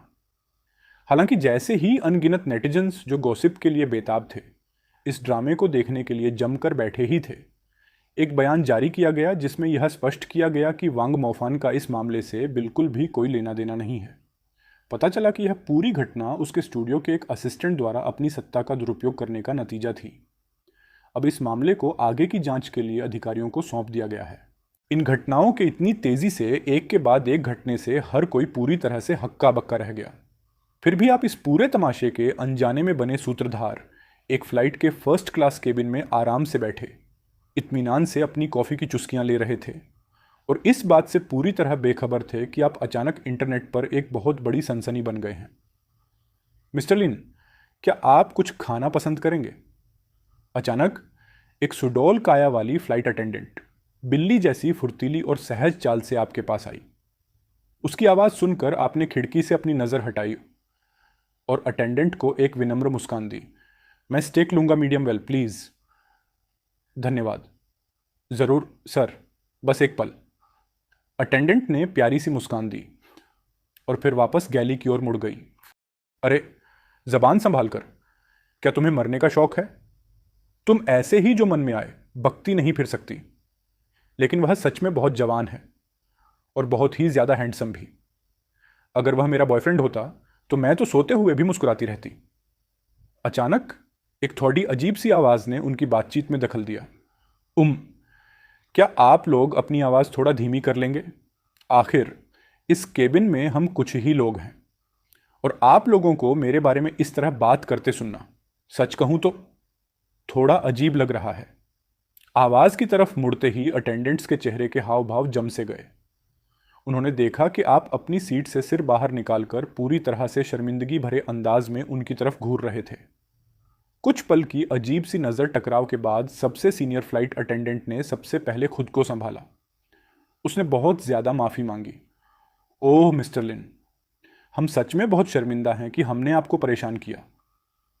हम पक्का ध्यान रखेंगे कि हमारी आवाज़ धीमी रहे। कोई बात नहीं, आप लोग भी तो पूरे दिन खड़े खड़े काफ़ी थक जाते होंगे। फ्लाइट की लैंडिंग होती है। बीजिंग इंटरनेशनल एयरपोर्ट पर एक फ़्लाइट आराम से उतरती है। फ्लाइट का पूरा फर्स्ट क्लास केबिन बुक करने वाले व्यक्ति के तौर पर आपको स्वाभाविक रूप से सबसे पहले उतरने का अधिकार मिलता है। शारीरिक और मानसिक दोनों तरह की थकान महसूस करते हुए और उतरते समय फ्लाइट अटेंडेंट्स के चेहरे पर दिखे नापसंदगी भरे हाव भाव याद करते हुए आप आह भरे बिना नहीं रह पाते। दूर से एक मेबैक तेजी से आपकी तरफ आती है जो तुरंत सबका ध्यान खींच लेती है। इसकी सबसे बड़ी वजह है इसकी नंबर प्लेट गोल्ड 666666। अरे बाप रे, क्या मुझे अपनी आंखों पर यकीन नहीं हो रहा। अगर इस नंबर प्लेट का मालिक छींक भी दे तो शायद पूरा बीजिंग कांप उठेगा। जैसे ही यात्रियों में कौतूहल बढ़ा, वह मेबैक आराम से और धीरे धीरे आपके सामने आकर रुक गई। एक काफी जवान दिखने वाला आदमी जिसके बाल बहुत छोटे बज कट थे गाड़ी से बाहर निकला। कजिन वेन्यान, तुम तो पूरी तरह से हैरान रह गए। लीन हाउ ने आपके सामने खड़े उस जाने पहचाने चेहरे को देखते हुए थोड़ी देर रुक कर कहा, कजिन लिन हाउ, अभी तो बस थोड़ा ही समय बीता है और तुम कितने हैंडसम हो गए हो। लिन हाउ जोश में आगे बढ़ा और अपना हाथ आपके कंधे पर रख दिया, लेकिन आपने उसे नजरअंदाज कर दिया। इसके बजाय आपने उस शानदार मेबैक की तरफ इशारा किया और एक हल्की सी व्यंग्य भरी मुस्कान दी। कजिन, तुम अंकल की गाड़ी को इस तरह इतने दिखावटी अंदाज में बाहर लेकर घूम रहे हो, क्या तुम्हें डर नहीं लगता कि वह तुम्हारी पिटाई कर देंगे? मैं किसी आम शहर में तो इसे बाहर निकालने की हिम्मत बिल्कुल नहीं करता, लेकिन जब मैं तुम्हें लेने आ रहा हूं तो बात कुछ और है। तुम हमारे लीन परिवार की आंखों के तारे हो। तुम्हें बीजिंग वापस आए हुए आधे साल से भी ज्यादा हो गया है। चलो मैं तुम्हें एक चक्कर लगवाता हूं, लीन हाउ ने कहा और फिर ड्राइवर की सीट पर जाकर बैठ गया। एक जोरदार आवाज के साथ वह साधारण सी दिखने वाली मेबैक गाड़ी पलक झपकते ही आंखों से ओझल हो गई और उसमें बैठे यात्री वहीं खड़े रह गए, एक दूसरे को अविश्वास भरी नजरों से घूरते हुए। रास्ते में लिन हाउ ने तुमसे बड़े ही कैजुअल अंदाज में बातचीत शुरू कर दी। मैंने सुना है कि तुमने सिटी ऑफ फोग में 2 महीने तक गर्मियों की एक नौकरी की थी। क्या बात है? क्या तुम्हें खर्च करने के लिए हर महीने मिलने वाला करोड़ों का भत्ता काफी नहीं है? बात वो नहीं है। असल में मैं बस खुद को थोड़ा और मजबूत बनाना चाहता था। तुमने अजीब से अंदाज में अपनी नाक खुजाई। लड़कियों के पीछे भागने में कोई बुराई नहीं है, लेकिन इस बारे में ज्यादा परेशान मत हुआ करो, वरना आखिर में तुम्हें चोट ही लगेगी या कोई तुम्हारा फायदा उठा लेगा। इसके अलावा ऐसी चीजों के लिए सामाजिक रुतबे का मेल खाना भी बहुत जरूरी होता है। जब तुम पैदा हुए थे तो अकेले राजधानी में ही कम से कम 30 बड़े बड़े खानदान तुम्हारी सगाई का प्रस्ताव लेकर लाइन में खड़े थे। अगर मैं चांदी का चम्मच लेकर पैदा हुआ था तो तुम तो सिर पर ताज पहनकर पैदा हुए थे। लिन हाउ पूरे सफर के दौरान बिना रुके बड़बड़ाता रहा और तुम किनारे खड़े उसकी बातें सुनते रहे। गुस्से से तुम्हारे होंठ फड़क रहे थे। तुमने मन ही मन चीख कर कहा, मैं तो निशब्द हूं। तुम्हें लगा था कि अपनी डेटिंग लाइफ के बारे में तुमने बहुत ही कम लोगों को बताया था। आखिरकार तुम्हारे चचेरे भाई को यह बात कैसे पता चल गई? क्या वह सच में तुम्हारी जासूसी करवा रहा था? हालांकि जिस पल तुम्हारी उस अजीबोगरीब एक्स गर्लफ्रेंड का जिक्र आया, तुम्हें अचानक वह पुलिस रिपोर्ट याद आ गई जो तुमने पिछली रात दर्ज करवाई थी। तुम्हें लगा कि अब तक तो यह खबर हर जगह फैल जानी चाहिए थी। क्या? जरा फिर से कहना। तुम्हारी जानलेवा घूरन को भांपकर लिन हाउ को एहसास हुआ कि तुमने उसकी बात का गलत मतलब निकाल लिया है। उसने हड़बड़ी में समझाना शुरू किया, कजिन, बात वैसी नहीं है जैसी तुम सोच रहे हो। तुम्हें याद है ना, मैंने 2 साल पहले परीक्षा पास करके कैबिनेट सेक्रेटेरिएट ज्वाइन किया था। खैर 2 साल तक बस जैसे तैसे काम चलाने के बाद मेरे पिताजी ने मुझसे कहा कि मेरी काबिलियत बहुत कम है और मैंने असल में कोई खास काम नहीं किया है। उन्होंने कहा कि अगर मुझे प्रमोशन चाहिए तो मुझे कुछ ठोस नतीजे दिखाने होंगे। इसलिए मैंने इंटरनेट रेगुलेशन में सुधार के लिए एक प्रस्ताव तैयार किया। मैंने उसे जमा किया, लेकिन वह तुरंत मेरे पास वापस आ गया। लेकिन अभी हालात यह हैं कि तुम्हारे बारे में गलत अफवाहें फैलाई जा रही हैं।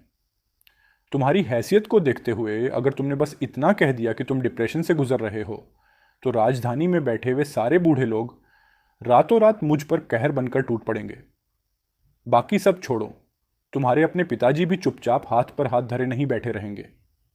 तो कजिन, तुम जरूर नहीं चाहोगे कि तुम्हारा बेचारा कजिन महज 25 साल की उम्र में घुटनों के बल बैठकर भीख मांगने पर मजबूर हो जाए, है ना? यह सुनकर तुम कुछ देर के लिए अवाक रह गए। ठीक है कजिन, मैं पहले ऑनलाइन चीजें साफ करने की कोशिश करूंगा। अगर उससे बात नहीं बनी तो मुझे लगता है कि फिर कोई सीधा तरीका अपनाना भी गलत नहीं होगा। ये शब्द सुनते ही लिनहाओ इतना ज्यादा उत्साहित हो गया कि वह ठीक से बोल भी नहीं पा रहा था। उसकी नजरें तुम्हारी तरफ ऐसी थीं मानो उनमें कोई भूखी हरी रोशनी चमक रही हो। मेरे कजिन ने मुझसे एक बार झुककर प्रणाम करने की इजाजत मांगी। अब से मैं तुम्हें बड़े भाई कहकर बुलाऊंगा और तुम मुझे कजिन कहना, इसी तरह हम अपनी वरिष्ठता तय करेंगे। ये शब्द सुनकर आपके होंठ फड़फड़ाए। सच में ऐसी नौटंकी की कोई जरूरत नहीं थी। ठीक है फिर, बात यह है कि मेरा एक दोस्त आज ही शाही राजधानी लौटा है और उसने मुझे खाने पर बुलाया है। चलो हम दोनों साथ चलते हैं। इसे मेरी तरफ से दावत समझना, मेरी तरफ से ट्रीट। जल्द ही मेबैक एक शांत सुनसान गली के बाहर आकर रुकी। जैसे ही आप दोनों गाड़ी से बाहर निकले, एक जवान औरत जिसने चिपाव पहना हुआ था सामने आ गई। लिनहाओ का नाम सुनते ही उसकी आंखें चमक उठी। उसने तुरंत आप दोनों को अंदर बुलाया और एक प्राइवेट डाइनिंग रूम में ले गई। अंदर की शान शौकत तो बस अकल्पनीय थी। इससे पहले कि आप आसपास के माहौल को देखकर हैरान हो पाते, एक वेट्रेस ने आपको आपकी सीट पर बिठा दिया। युवा मालिक, कृपया थोड़ी चाय पीजिए। वेट्रेस ने चाय का एक कप पेश किया जिसमें से अभी भी भाप निकल रही थी। आप अभी कप लेने के लिए हाथ ही बढ़ा रहे थे कि अचानक उसने कप को थोड़ा पीछे खींच लिया और एक नरम शर्मीली आवाज में कहा, युवा मालिक, मुझे खुद अपने हाथों से आपको चाय पिलाने दीजिए। आप हैरानी से पलकें झपकाने लगे। क्या यह सच में ऐसी सर्विस थी? यह तो बिल्कुल ही हद से ज्यादा था। इतने अकड़े हुए मत रहो चचेरे भाई, लिनहाओ हंसते हुए बोला। यह तो बस इनकी खास सर्विस है। लिनहाओ अच्छी तरह जानता था कि उसके चचेरे भाई को बचपन से ही परिवार के वारिस के तौर पर पाला पोसा गया था, सख्त अनुशासन में बड़ा किया गया था और शायद उसे इस तरह की जगहों का ज्यादा अनुभव नहीं था। लिनहाओ ने एक समझदारी भरी मुस्कान दी और अपने बगल में खड़ी औरत की तरफ देखा।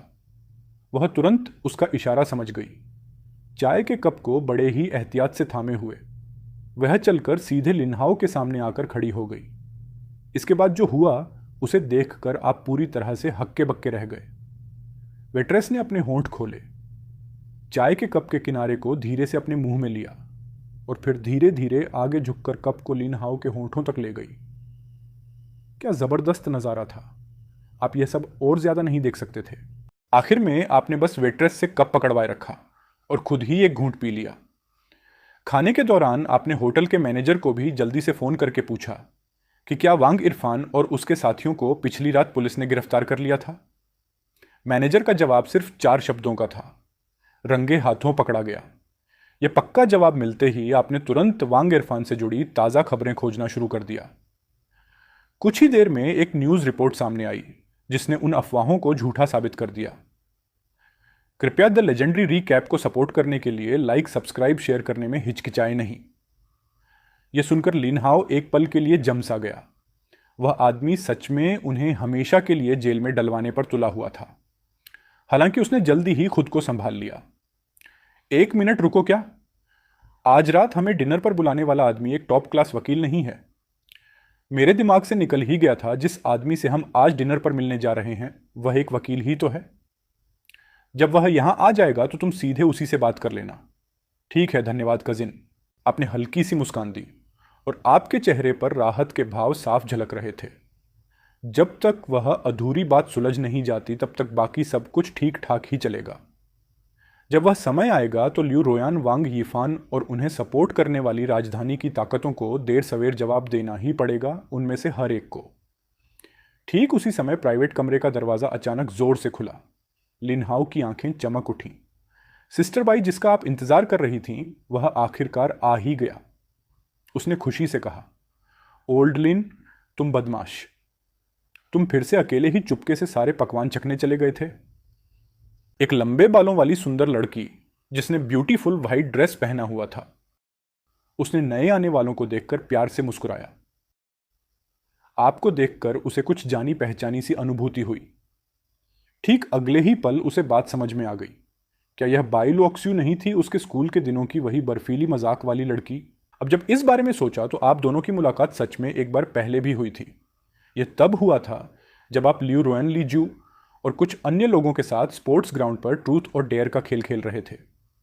उन दोनों औरतों ने मिलकर आपके खिलाफ साजिश रची थी, जो कि मार्शल एथिक्स का पूरी तरह से उल्लंघन था। हालांकि आप उनकी इस चाल को भांपने में कामयाब रहे थे। शायद पूरी तरह से हताश होकर लीजू ने अचानक ही यह बात कह दी, हम तो बस रोयन के लिए तुम्हारे प्यार की गहराई को परख रहे थे। थोड़ी देर की बातचीत के बाद दोनों लड़कियों ने एक सज़ा तय की, ट्रैक के चारों ओर पूरे 20 चक्कर लगाना। उनका कहना था कि इससे ल्यू रोयन के लिए तुम्हारे प्यार की परीक्षा होगी और तुम्हारी इच्छा शक्ति मजबूत होगी। उन्होंने तुमसे कहा कि तब तक दौड़ते रहो जब तक तुम्हारी आंखों के आगे अंधेरा न छा जाए। जब तुम आखिरकार लड़खड़ाते हुए फिनिश लाइन पार करके पहुंचे चक्कर आ रहे थे, गला सूखा हुआ था और पैर शीशे की तरह भारी लग रहे थे, तब तक वे दोनों लड़कियां बिना कोई निशान छोड़े काफ़ी पहले ही गायब हो चुकी थीं। कृपया लाइक बटन दबाना न भूलें। इसी बीच बाई लोक्सु की नज़र तुम पर पड़ी। उसे तुम याद थे, तुम उसकी पूरी जिंदगी के पहले ऐसे लड़के थे जिसने उसे कभी ठुकराया था। नतीजतन तुमने उस पर एक गहरी छाप छोड़ी थी। जिज्ञासा से प्रेरित होकर उसने बाद में तुम्हारे बारे में कुछ दबे छिपे सवाल भी पूछे थे। एक समर्पित आत्मा, कितने अफसोस की बात है कि उसने अपना दिल गलत इंसान को दे दिया। यह बाई लोक्सु का तुम्हारे बारे में निजी आकलन था। उसकी नज़र में कुछ खोया खोया सा और एक तक देखने का अंदाज देखकर तुम्हें एहसास हो गया कि उसने तुम्हें पक्का पहचान लिया है। बात को आगे बढ़ाने का फैसला करके तुम खड़े हुए और अभिवादन किया। अरे वाह, ये तो खुद आइसबर्ग जोक हैं। काफ़ी समय बाद मुलाकात हुई। इस टिप्पणी ने तुरंत लिनहाओ और सिस्टर बाई दोनों का ध्यान अपनी ओर खींच लिया। शाओशू, क्या यह तुम्हारा कोई क्लासमेट है? सिस्टर बाई ने पूछा।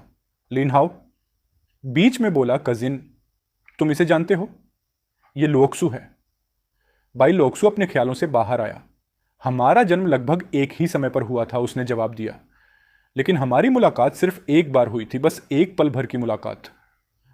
कमरे का माहौल थोड़ा अजीब सा हो गया। तुमने अपने कजिन की ओर देखा, तभी अचानक सिस्टर बाई को देर से बात समझ में आई।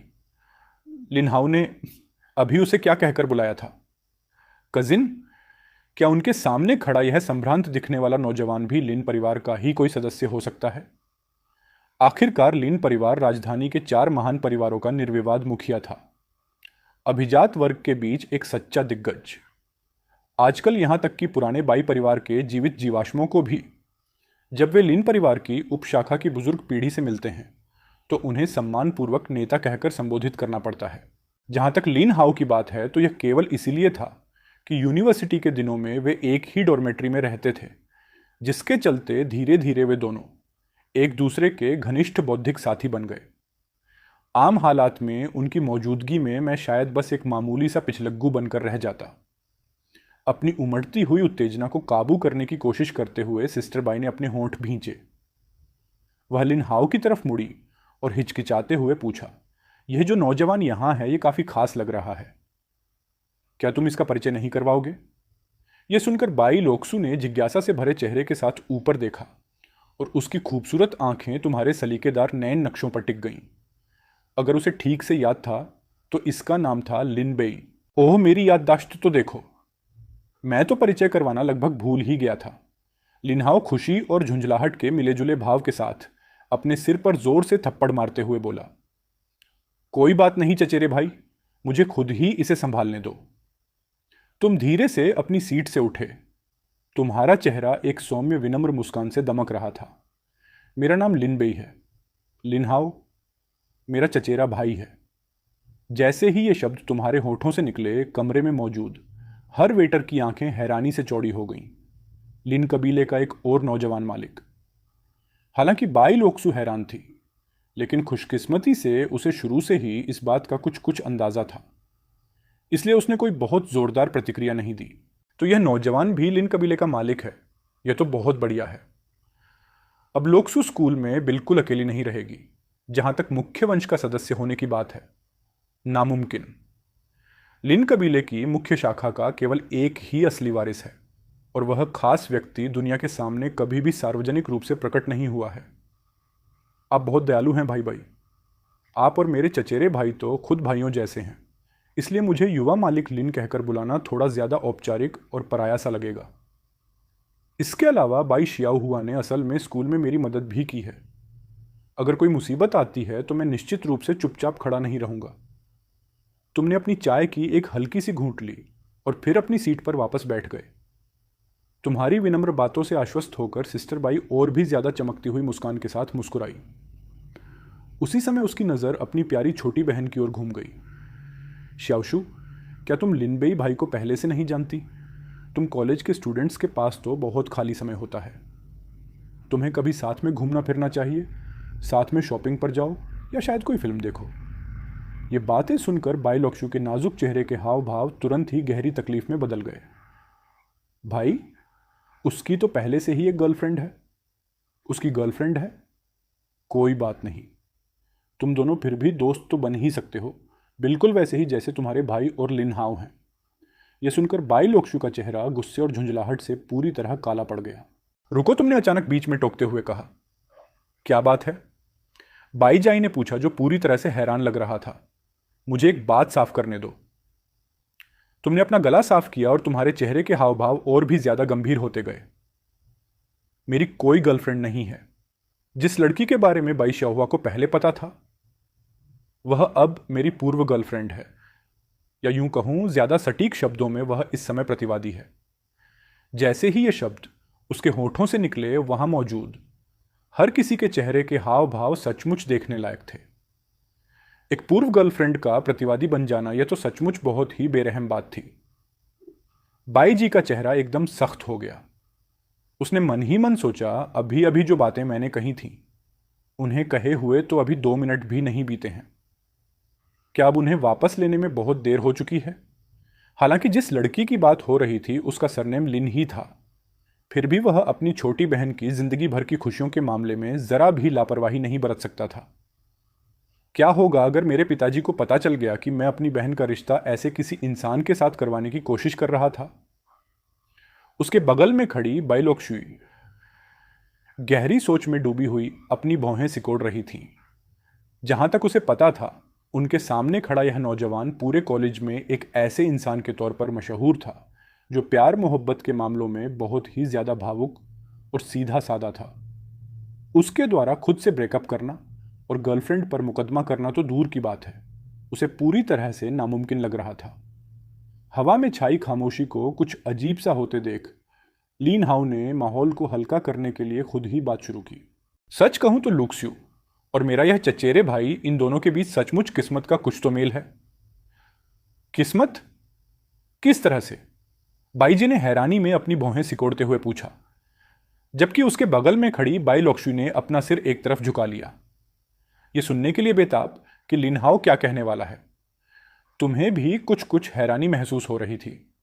जहां तक तुम्हें याद है, तुमने अपना पूरा बचपन एक रिहायशी कंपाउंड की 4 दीवारी के अंदर ही बिताया था, जहां खेलने के लिए कोई साथी नहीं था। एक ऐसी कमी जिसने शायद तुम्हारी भावनात्मक कमियों में भी योगदान दिया था। पक्का मेरा बचपन का कोई प्यार तो नहीं था, है ना? अच्छा, क्या तुम पक्का यह सुनना चाहते हो? लिन हाउ ने पूछा। उसके चेहरे पर एक गहरी मुस्कान थी और उसकी नजरें सीधे बाई जी पर टिकी थीं। अपने अच्छे दोस्त के चेहरे पर ऐसे भाव देखकर बाई जी का दिल जोर से धड़क उठा। उसे अचानक एक अजीब सी घबराहट महसूस हुई कि कुछ तो गड़बड़ है।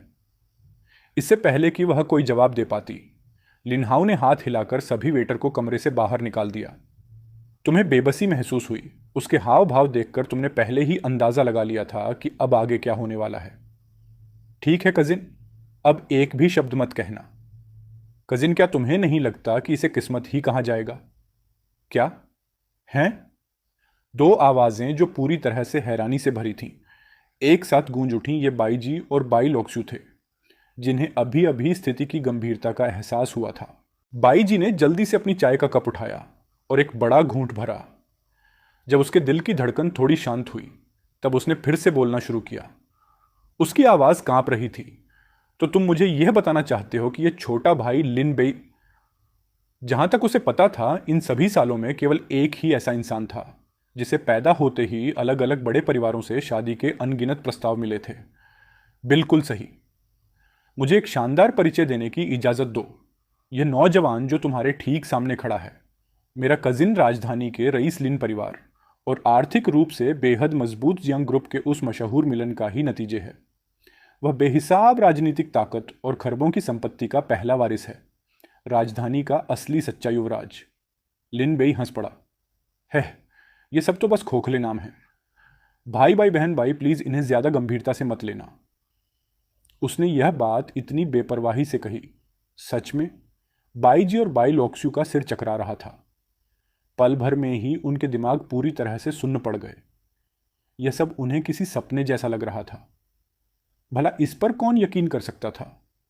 लिन वंश का वह महान वंशज ठीक उनकी आंखों के सामने खड़ा था। उनको सच्चाई बताने के बाद आप घर लौट गए। अगले दिन आप एक जबरदस्त ऑनलाइन बदनामी की मुहिम के बीच फंस गए, जिसकी अगुवाई आपकी एक्स गर्लफ्रेंड कर रही थी। गालियों की जबरदस्त बौछार का सामना करते हुए आपने आखिरकार यह दिखावा खत्म करने का फैसला किया। आपने न सिर्फ उस चालाक औरत लियू रुयान को बेनकाब करने का तय किया, बल्कि उन सभी पूंजीवादी ताकतों के पूरे नेटवर्क को भी खत्म करने का इरादा कर लिया जो उसका साथ दे रही थीं। अपने परिवार के विला में अभी अभी लौटे ही थे कि आपने तुरंत सभी प्लेटफॉर्म पर एक लाइव स्ट्रीम शुरू कर दी। जैसे ही स्ट्रीम लाइव हुई, अनगिनत नेटिजन्स उसमें उमड़ पड़े जो ताज़ा तरीन खबर जानने के लिए बेताब थे। आपने अब भी अपना चेहरा न दिखाने का ही फैसला किया। इसके बजाय आपने कैमरा कमरे के अंदर की साज सज्जा की तरफ घुमा दिया। अपनी स्क्रीन पर शानदार ढंग से सजे हुए अंदरूनी हिस्से को देखकर ऑनलाइन मौजूद विशाल दर्शक वर्ग तुरंत हैरानी से भर गया। अरे बाप रे, जरा उस शानदार सजावट को तो देखो। क्या वह मेज लकड़ी की बनी है? उसमें सोने जैसी नसें क्यों बनी हुई हैं? अरे बेवकूफ, वह नानमू लकड़ी है जिसमें सोने जैसी धारियां हैं। और वह विशाल झूमर, क्या वह वही क्रिस्टल का झूमर नहीं है जिसकी कुछ साल पहले शाही राजधानी में नीलामी हुई थी? यह आदमी ऐसे घर में रहता है, फिर भी इसने अपनी गर्लफ्रेंड के लिए सिर्फ 8,000 युआन की शादी की ड्रेस खरीदी। पक्का कमीना है। क्या तुमने यह नहीं कहा था कि तुम अपनी बेगुनाही साबित करना चाहते हो? वांग इरफान, जो तुम्हारा पड़ोसी है, उसने भी स्ट्रीमिंग शुरू कर दी है। उसके साथ गवाह और वह लड़की भी है। अगर तुम में हिम्मत है तो उससे जुड़ो। कमेंट्स की बौछार को तेजी से ऊपर जाते हुए देखकर आपके अंदर एक अजीब सी झुंझलाहट उठने लगी। मैं इस घर में बिना कोई मेहनत किए ही रहने आ गया था, फिर भी उस शादी की ड्रेस को खरीदने के लिए मैंने 2 महीने तक जी तोड़ मेहनत की थी। तुम भला इन दोनों की तुलना कैसे कर सकते हो? क्या तुम लोगों को अमीरों से ईमानदारी दिखाने की उम्मीद करना और गरीबों से पैसा मांगना पसंद नहीं है? क्या मेरी ईमानदारी सच में तुम्हारे लिए काफ़ी नहीं है? आपने एक गहरी सांस ली और अभी बोलने ही वाले थे कि अचानक आपकी स्क्रीन पर एक पॉपअप नोटिफिकेशन आया। वांग इरफान आपसे जुड़ने का अनुरोध कर रहा है। तो आखिरकार उसने अपना चेहरा दिखाने का फैसला कर ही लिया है ना? माथे पर बल डालते हुए आपने एक्सेप्ट पर क्लिक किया। ठीक अगले ही पल आपके फोन की स्क्रीन पर बीच से मांग निकाले बालों वाला एक आदमी दिखाई दिया। ठीक है, कनेक्शन जुड़ गया है। अब चलिए इसमें शामिल लोगों को मंच पर लाते हैं। आप सब निश्चिंत रहें, मैंने फ्रांस के संबंधित अधिकारियों से पहले ही संपर्क कर लिया है। हम इन दोनों युवतियों को जरूर न्याय दिलाएंगे। स्क्रीन पर वांग इरफान ने धीरे से मुस्कुराया। उसके शब्दों से जबरदस्त आत्मविश्वास झलक रहा था। उसके नीचे चल रहे कमेंट्स में जबरदस्त एकरूपता थी। वांग इरफान की तारीफों की एक अटूट धारा और आपकी तरफ निर्देशित अपमानजनक बातें। ये एक की तारीफ करके दूसरे को नीचा दिखाने की रणनीति का एक सटीक उदाहरण था, जिसे पूरी कुशलता से अंजाम दिया गया था। इस मोड़ पर आकर पूरी स्थिति को अपनी आंखों के सामने घटते देखकर आखिरकार आपका सब्र जवाब दे गया और आपने एक बेरहम, तीखा और करारा जवाब दिया। तभी लियू रोयन और ली जू की आवाजें एक साथ गूंजी। लिनबेई, तुम्हें मुझसे ब्रेकअप करने का क्या हक है? तुम रोयन की खोई हुई जवानी की भरपाई कैसे करोगी? तुमने ली जू की बकवास को अनसुना करने का फैसला किया और इसके बजाय लियो रोयन से एक दिल को छू लेने वाला सवाल पूछा। तुमने फैनगलिंग करने के लिए शादी का जोड़ा पहना था। मैं यह मंजूर नहीं कर सकती थी, फिर भी तुमने मेरी राय सुनने से इनकार कर दिया। इसलिए मैंने ब्रेकअप करने का फैसला किया। क्या इसमें कोई प्रॉब्लम है? ओह, और मुझे इमोशनली ब्लैकमेल करने की कोशिश मत करो। यह मेरा हक है, ठीक वैसे ही जैसे यह बात छिपाना कि तुमने शादी का जोड़ा पहना था तुम्हारा हक था। यह जवाब एकदम सटीक था। लियू रुयान हैरान रह गई। कुछ देर के लिए उसके पास शब्द नहीं रहे, लेकिन ली जू ने बेशर्मी से बीच में आकर कहा, रुयान ने अपनी जवानी के लिए ऐसा किया, क्या तुम थोड़ी समझदारी नहीं दिखा सकती? दूसरी, लड़कियों के बॉयफ्रेंड समझ सकते हैं, लेकिन तुम क्यों नहीं? यह सुनकर आप तुरंत हैरान रह गए। अच्छा, कुछ लोग 20 साल की उम्र में असल में मर जाते हैं, आप अभी तक क्यों नहीं मरे? चैट कमेंट्स को नजरअंदाज करते हुए आपने लियू रोयन से सवाल करना जारी रखा। आपने मुझ पर धोखा देने का आरोप लगाया। क्या मैं पूछ सकता हूं कि आपके पास क्या सबूत हैं? बिना किसी सबूत के अफवाहें फैलाना कानूनी जिम्मेदारी है। मैं सबूत हूं। उस दिन मेरे फैन क्लब की मीटिंग में आए फैंस ही सबूत हैं। हमने आपको साफ देखा दो जुड़वा बहनों के साथ। जब आप दोनों लिफ्ट में एक साथ अंदर गए तो आप बहुत करीब से और अपने आसपास की चीजों से बेखबर होकर काम कर रहे थे। इससे पहले कि लियू रुयान कुछ बोल पाती, वांग इरफान आगे बढ़ी। उनका लहजा तीखा और तीखा था। है, यही तुम्हारा सबूत है? खैर, मैंने तुम्हें होटल में फीमेल फैंस के एक ग्रुप के साथ देखा, बहुत करीब से, और अपने आसपास की चीजों से बेखबर खाने के बाद तुम सब एक साथ होटल के स्वीट में गए। तो क्या इससे मुझे तुम पर इलीगल ग्रुप एक्टिविटीज में शामिल होने का शक करने का हक है? यह कहने के बाद तुम एक आखिरी ताना मारना नहीं भूले। ओह ठीक है, मेरे पास भी सबूत हैं। उस दिन का होटल का सर्विलांस फुटेज और ड्यूटी पर मौजूद स्टाफ मेंबर्स मेरे सबूत हैं। हालांकि वे जल्दी से संभल गए, उन्हें यकीन हो गया कि तुम सिर्फ झांसा दे रहे थे। यह सोचकर वांग इरफान का कॉन्फिडेंस बढ़ गया। खाली बातों का कोई मतलब नहीं। अगर तुम में हिम्मत है तो हमें यह सर्विलांस फुटेज दिखाओ जिसके बारे में तुम बात करते रहते हो। बिल्कुल, लिन बेई, इतनी एहसान फरामोश मत बनो। यह काफी बुरा है कि तुम खुद एक पूरी तरह से बदमाश हो। तुम्हें बेचारे फैन पर कीचड़ उछालने की क्या जरूरत है? इसके तुरंत बाद आपने लाइव स्ट्रीम चैट में अपने विला का सही पता सबके सामने बता दिया और सबको आकर आपका सामना करने की हिम्मत दिखाई। यह तो बहुत बड़ी हिम्मत थी। चैट में मौजूद ट्रोल्स, जिन्हें ऐसे उकसावे की आदत नहीं थी, एक साथ चिल्लाने लगे कि वे अब भी निकल रहे हैं। यह सच में बहुत बुरा था। इस स्टेज पर भी वे अपनी बातें चला रहे थे। कमीने, भागो मत, मैं यहीं कैपिटल में रहता हूं। मैं कैब बुलाकर अभी आ रहा हूं। लेडीज, मेरे साथ चलो। उस आखिरी ताने के साथ मैं तुम लोगों से और कुछ नहीं कहूंगा। तुम सबका स्वागत है मिलने के लिए। आपने अपना सब्र पूरी तरह खोकर बिजली की तेजी से स्ट्रीम खत्म कर दी। वांग इरफान की तरफ से वह भी वीडियो कॉल से डिस्कनेक्ट हो गया। हालांकि देखने वालों को आपकी पिछली बात कि आप अब भी सर्विलांस फुटेज नहीं दिखा सकते बिल्कुल साफ याद थी। देखा रुयान, वह आदमी बस झांसा दे रहा है। वांग इरफान ने हंसते हुए लियू रुयान को अपने पास खींचा। उसके चेहरे पर एक विजेता जैसा घमंड था। ली ज्यू को जलन हो रही थी, इसलिए वह सिर्फ स्ट्रेटेजिक सलाह देकर उसका ध्यान खींचने की कोशिश कर रही थी। अभी फैन के आसपास जो जबरदस्त विवाद चल रहा है, उसे देखते हुए क्यों ना हम उस कमीने के खिलाफ खुलेआम जंग का ऐलान कर दें। इससे हमारी पब्लिसिटी यकीनन एक बिल्कुल नए लेवल पर पहुंच जाएगी, है ना? यह सुनकर वांग इरफान की आंखें तुरंत चमक उठीं। हम ठीक यही करेंगे। मैं अपने स्टूडियो से अभी वेइबो पर एक ऐलान पोस्ट करवाता हूं। इस बीच शहर के दूसरी तरफ अपना लाइव स्ट्रीम खत्म करने के ठीक बाद तुमने अपना फोन निकाला और जल्दी जल्दी 3 नंबर डायल किए। पहला फोन अपने पिता को किया। डैड कोई अफवाह फैला रहा है कि मैं एक कमीना हूं और मुझे साइबर बुलिंग का शिकार बना रहा है। क्या? लेकिन क्या तुम पहले से ही एक कमीने नहीं हो? क्या तुम मजाक कर रहे हो? मैं अभी गुस्से से आग बबूला हूं। अगर तुम ऐसी बातें करोगे तो मैं डिप्रेशन में चला जाऊंगा। अब वे उपनगर में मेरे विला पर धावा बोलकर सफाई करने की धमकी दे रहे हैं। क्या तुम इसके बारे में कुछ करोगे या नहीं? उनके जवाब का इंतजार किए बिना तुमने फोन काट दिया और तुरंत दूसरा नंबर डायल किया। अपने दादाजी का दादाजी, मुझे साइबर बुलिंग का शिकार बनाया जा रहा है। अगर आपको मुझ पर यकीन नहीं है तो अभी ऑनलाइन मेरा नाम सर्च करके देख लीजिए। देखा, मैंने कहा था ना। शुक्रिया दादाजी। आखिरी फोन लिन हाओ को किया कजिन। याद है हमने आज पहले क्या बात की थी? खैर, प्लान बदल गया है। आज रात तुम्हें कुछ भारी भरकम काम करना होगा। थोड़ी देर में मैं बूढ़े आदमी को एक मैसेज भेजूंगा। मैं पूरी कोशिश करूंगा कि कल तक वे बूढ़े लोग उन पर सख्ती से पेश आए। समझ गया। सबूत सर्विलांस फुटेज में है। मैं तैजी जियांग होटल के मैनेजर से कह दूंगा कि वह बाद में तुम्हें वह फुटेज भेज दे। फोन काटने के बाद तुमने एक लंबी गहरी आह भरी, जैसे कोई बहुत बड़ा बोझ उतर गया हो। एक पल बाद तुम्हारी आंखों में एक ठंडी खौफनाक चमक कौंधी। हे वांग इरफान, लियू रोयान, ली शू और तुम सभी कीबोर्ड वॉरियर्स आ जाओ मैदान में। ठीक उसी पल राजधानी शहर के बाहरी इलाके के काफी ऊपर कई हथियारबंद हेलीकॉप्टर आसमान में तेज रफ्तार से गुजर रहे थे। नीचे जमीन पर पूरी तरह से हथियारबंद पुलिस अधिकारियों ने आसपास के पूरे इलाके को घेर रखा था।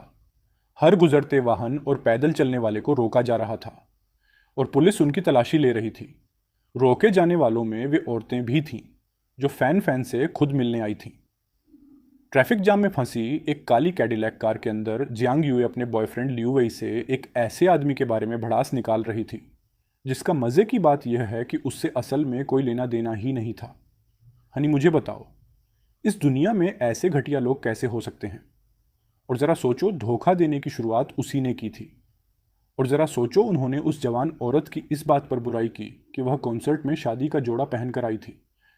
क्या शादी का जोड़ा सच में इतना ज़्यादा ज़रूरी होता है? मुझे ऐसे घटिया लोग बिल्कुल पसंद नहीं हैं। अरे लियू वेई, क्या तुमने मेरी बात नहीं सुनी? जियांग यू को लगा कि वह उसे नज़रअंदाज कर रहा है और वह बस गुस्से से आग बबूला होने ही वाली थी कि ठीक उसी पल कई पूरी तरह से हथियारबंद पुलिस अधिकारी कार की खिड़कियों के पास आ गए। उन्होंने कार में बैठे लोगों को एक आम तलाशी के लिए बाहर निकलने का हुक्म दिया। हालांकि अंदर बैठे उन दोनों ने चुपचाप रहने की कोशिश की, लेकिन अधिकारियों की बंदूकों के सामने उनके पास आज्ञाकारी बनकर बाहर निकलने और तलाशी देने के अलावा कोई चारा नहीं था। अधिकारियों, हम दोनों, खैर आप खुद ही देख लीजिए। लियू वेई ड्राइवर की सीट से बाहर निकला। उसके चेहरे पर एक चौड़ी मुस्कान थी और उसने मशरूम से भरा एक थैला आगे बढ़ाया। लेकिन सार्जेंट ने उनकी बातों पर कोई ध्यान नहीं दिया। अपने चेहरे पर एक सख्त भाव बनाए रखते हुए उसने तय प्रक्रिया के अनुसार उनकी आईडीज़ की जांच करना शुरू कर दिया। इस बीच दूसरे अधिकारियों ने कार की डिक्की और अंदर के हिस्से की तलाशी लेना शुरू कर दिया। सार्जेंट ने उनके पहचान पत्र लिए और उनमें लिखी जानकारी को दूसरी जानकारियों से मिलाकर बहुत ध्यान से उनकी जांच की। जियांग यूए और लियू वेई ने एक दूसरे की ओर सहज रूप से देखा। वे निश्चित रूप से यह बात सीधे सीधे नहीं कह सकते थे कि वे किसी की शादी में बिन बुलाए मेहमान बनकर जा रहे थे। कुछ देर की चुप्पी के बाद आखिरकार लियू वेई ने ही इसकी वजह बताई। परिवार में किसी बुजुर्ग का देहांत हो गया है। हम एक अंतिम संस्कार में शामिल होने के लिए अपने गृहनगर की ओर तेजी से लौट रहे हैं। अधिकारी ने सिर हिलाया और उन्हें आगे जाने का इशारा करने की तैयारी करने लगा। अचानक गाड़ी के पिछले हिस्से से एक पुलिस अधिकारी की आवाज़ गूंजी। चीफ ट्रंक में एक बेसबॉल बैट और एक एक्सटेंडेबल बैटन, बढ़ने वाली लाठी है। एक साथ हुई क्लिक क्लैक की आवाज़ के साथ बंदूकों के कॉक होने की आवाज़ें एक सुर में गूंज उठीं।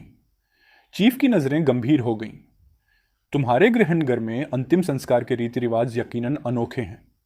नहीं नहीं, हम तो बस उन्हें आत्मरक्षा के लिए दाढ़ी में रखते हैं, लियू वेई ने समझाया और ज़बरदस्ती एक मुस्कान चेहरे पर लाने की कोशिश की, जो मुस्कान कम और एक अजीब सी सिकुड़न ज़्यादा लग रही थी। और यह व्यक्ति, क्या आप इसे जानते हैं? अधिकारियों, क्या आप अभी इसकी तलाश कर रहे हैं? मुझे पता था कि ऐसा नीच इंसान देर सवेर कानून के शिकंजे में ज़रूर आएगा। चीफ ने अपना सिर एक तरफ झुकाया और अपने सामने खड़ी महिला को लगातार बड़बड़ाते हुए देखता रहा। उसके चेहरे के हाव भाव और भी ज़्यादा अजीब होते गए। चीफ की नज़र को भांपकर लियू वेई का दिल जोर से धड़क उठा। उसने जल्दी से हाथ बढ़ाया और जियांग यू को कोहनी मारी और उसे चुप रहने का इशारा किया। लियू वेई, तुमने मुझे कोहनी क्यों मारी?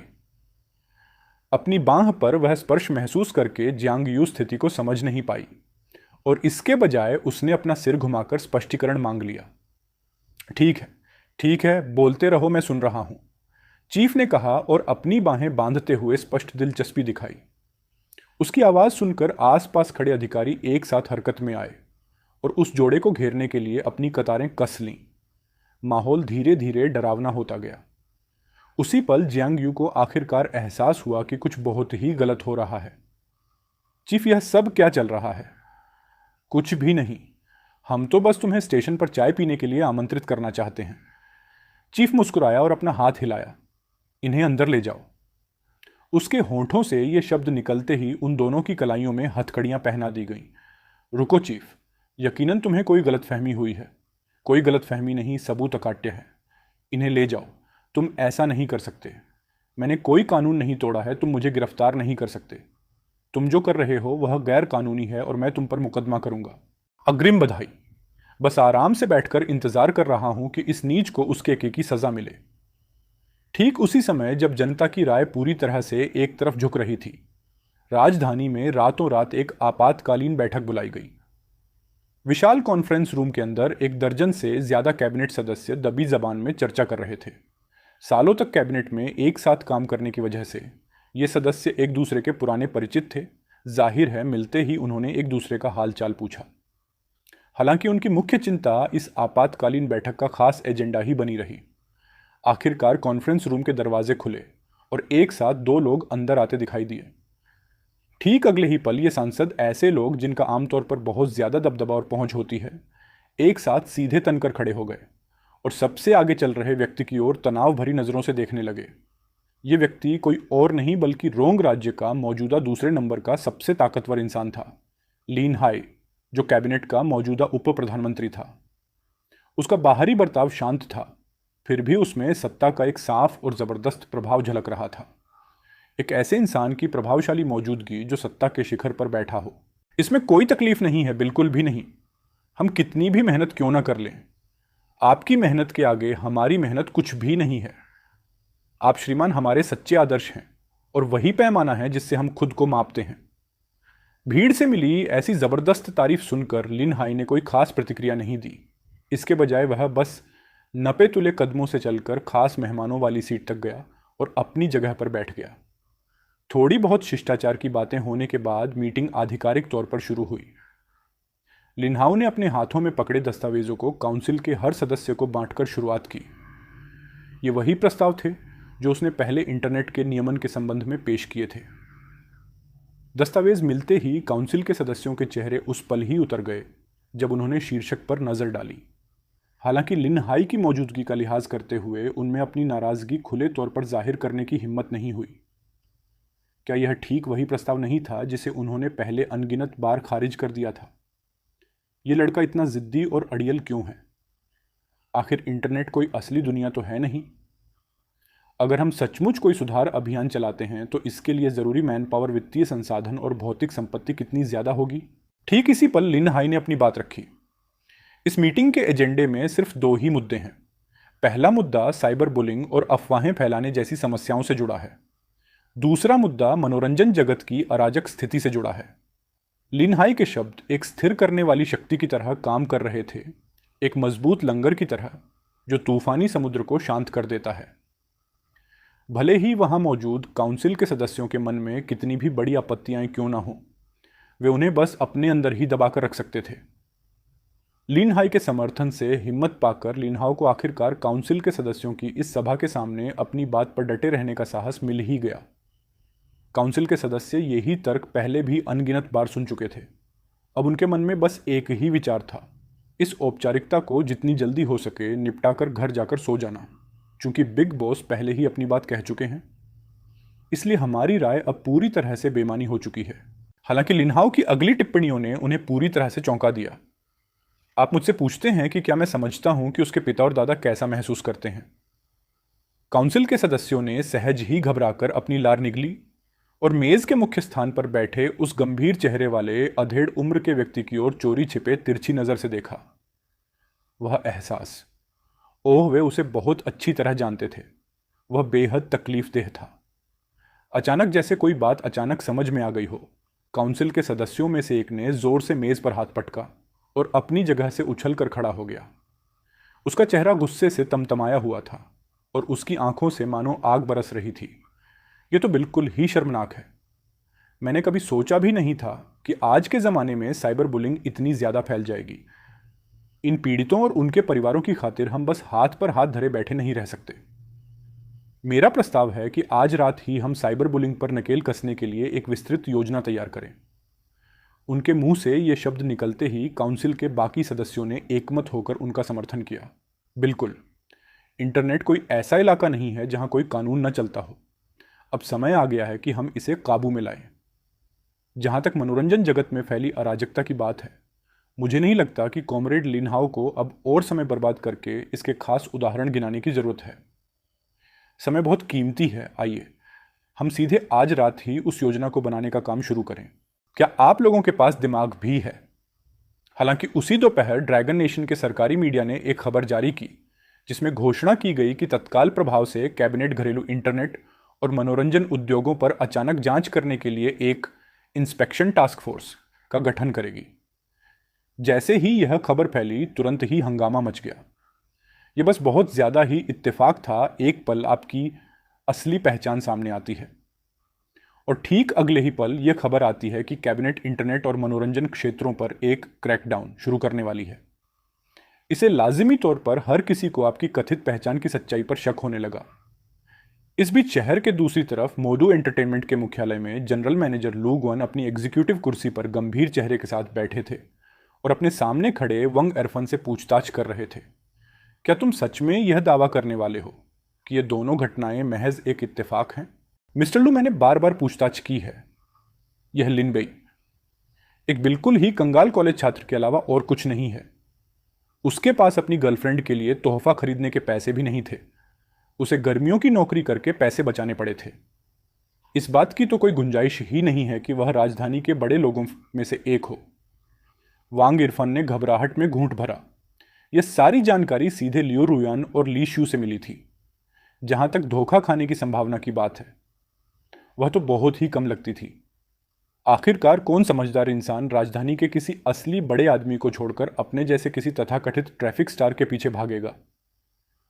वांग इरफान की बातें सुनकर लू ग्वान गहरी सोच में डूब गए।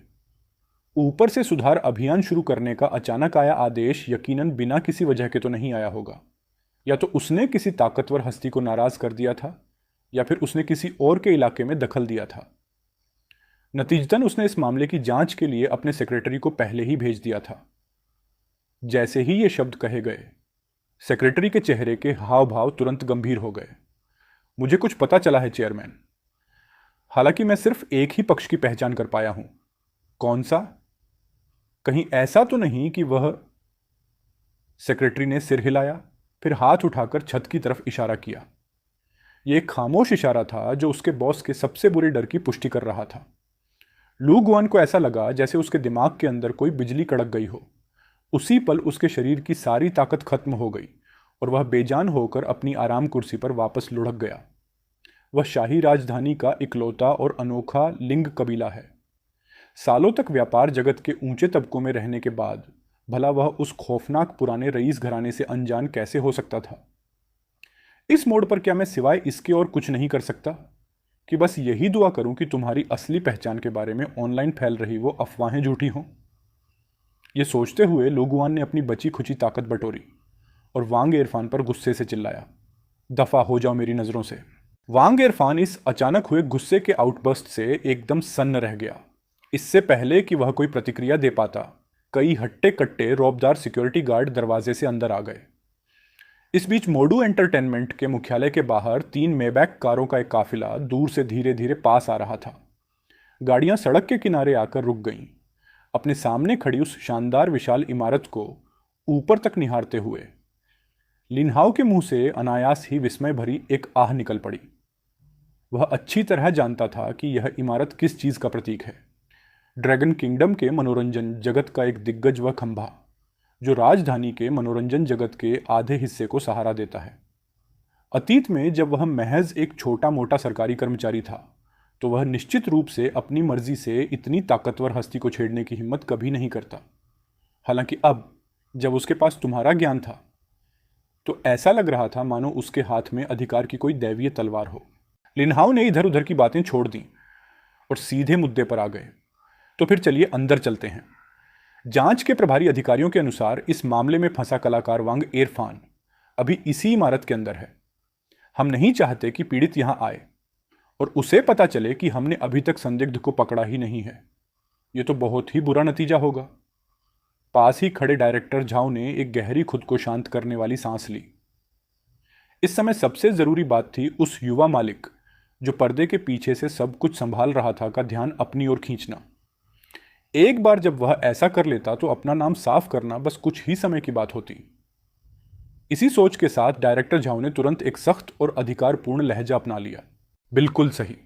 अभी हमारी सबसे बड़ी प्राथमिकता संदिग्ध को पकड़ना और उसे पूछताछ के लिए ले जाना है। हम पीड़ित को शारीरिक चोट और मानसिक कष्ट दोनों झेलने के लिए नहीं छोड़ सकते। पहली टुकड़ी मेरे पीछे ऊपर आओ। बाकी सब आसपास की पुलिस इकाइयों को सूचित करो और उनसे बैकअप मांगो। लिनहाओ और जांच दल के अन्य सदस्य यह तमाशा देखकर हक्के बक्के रह गए।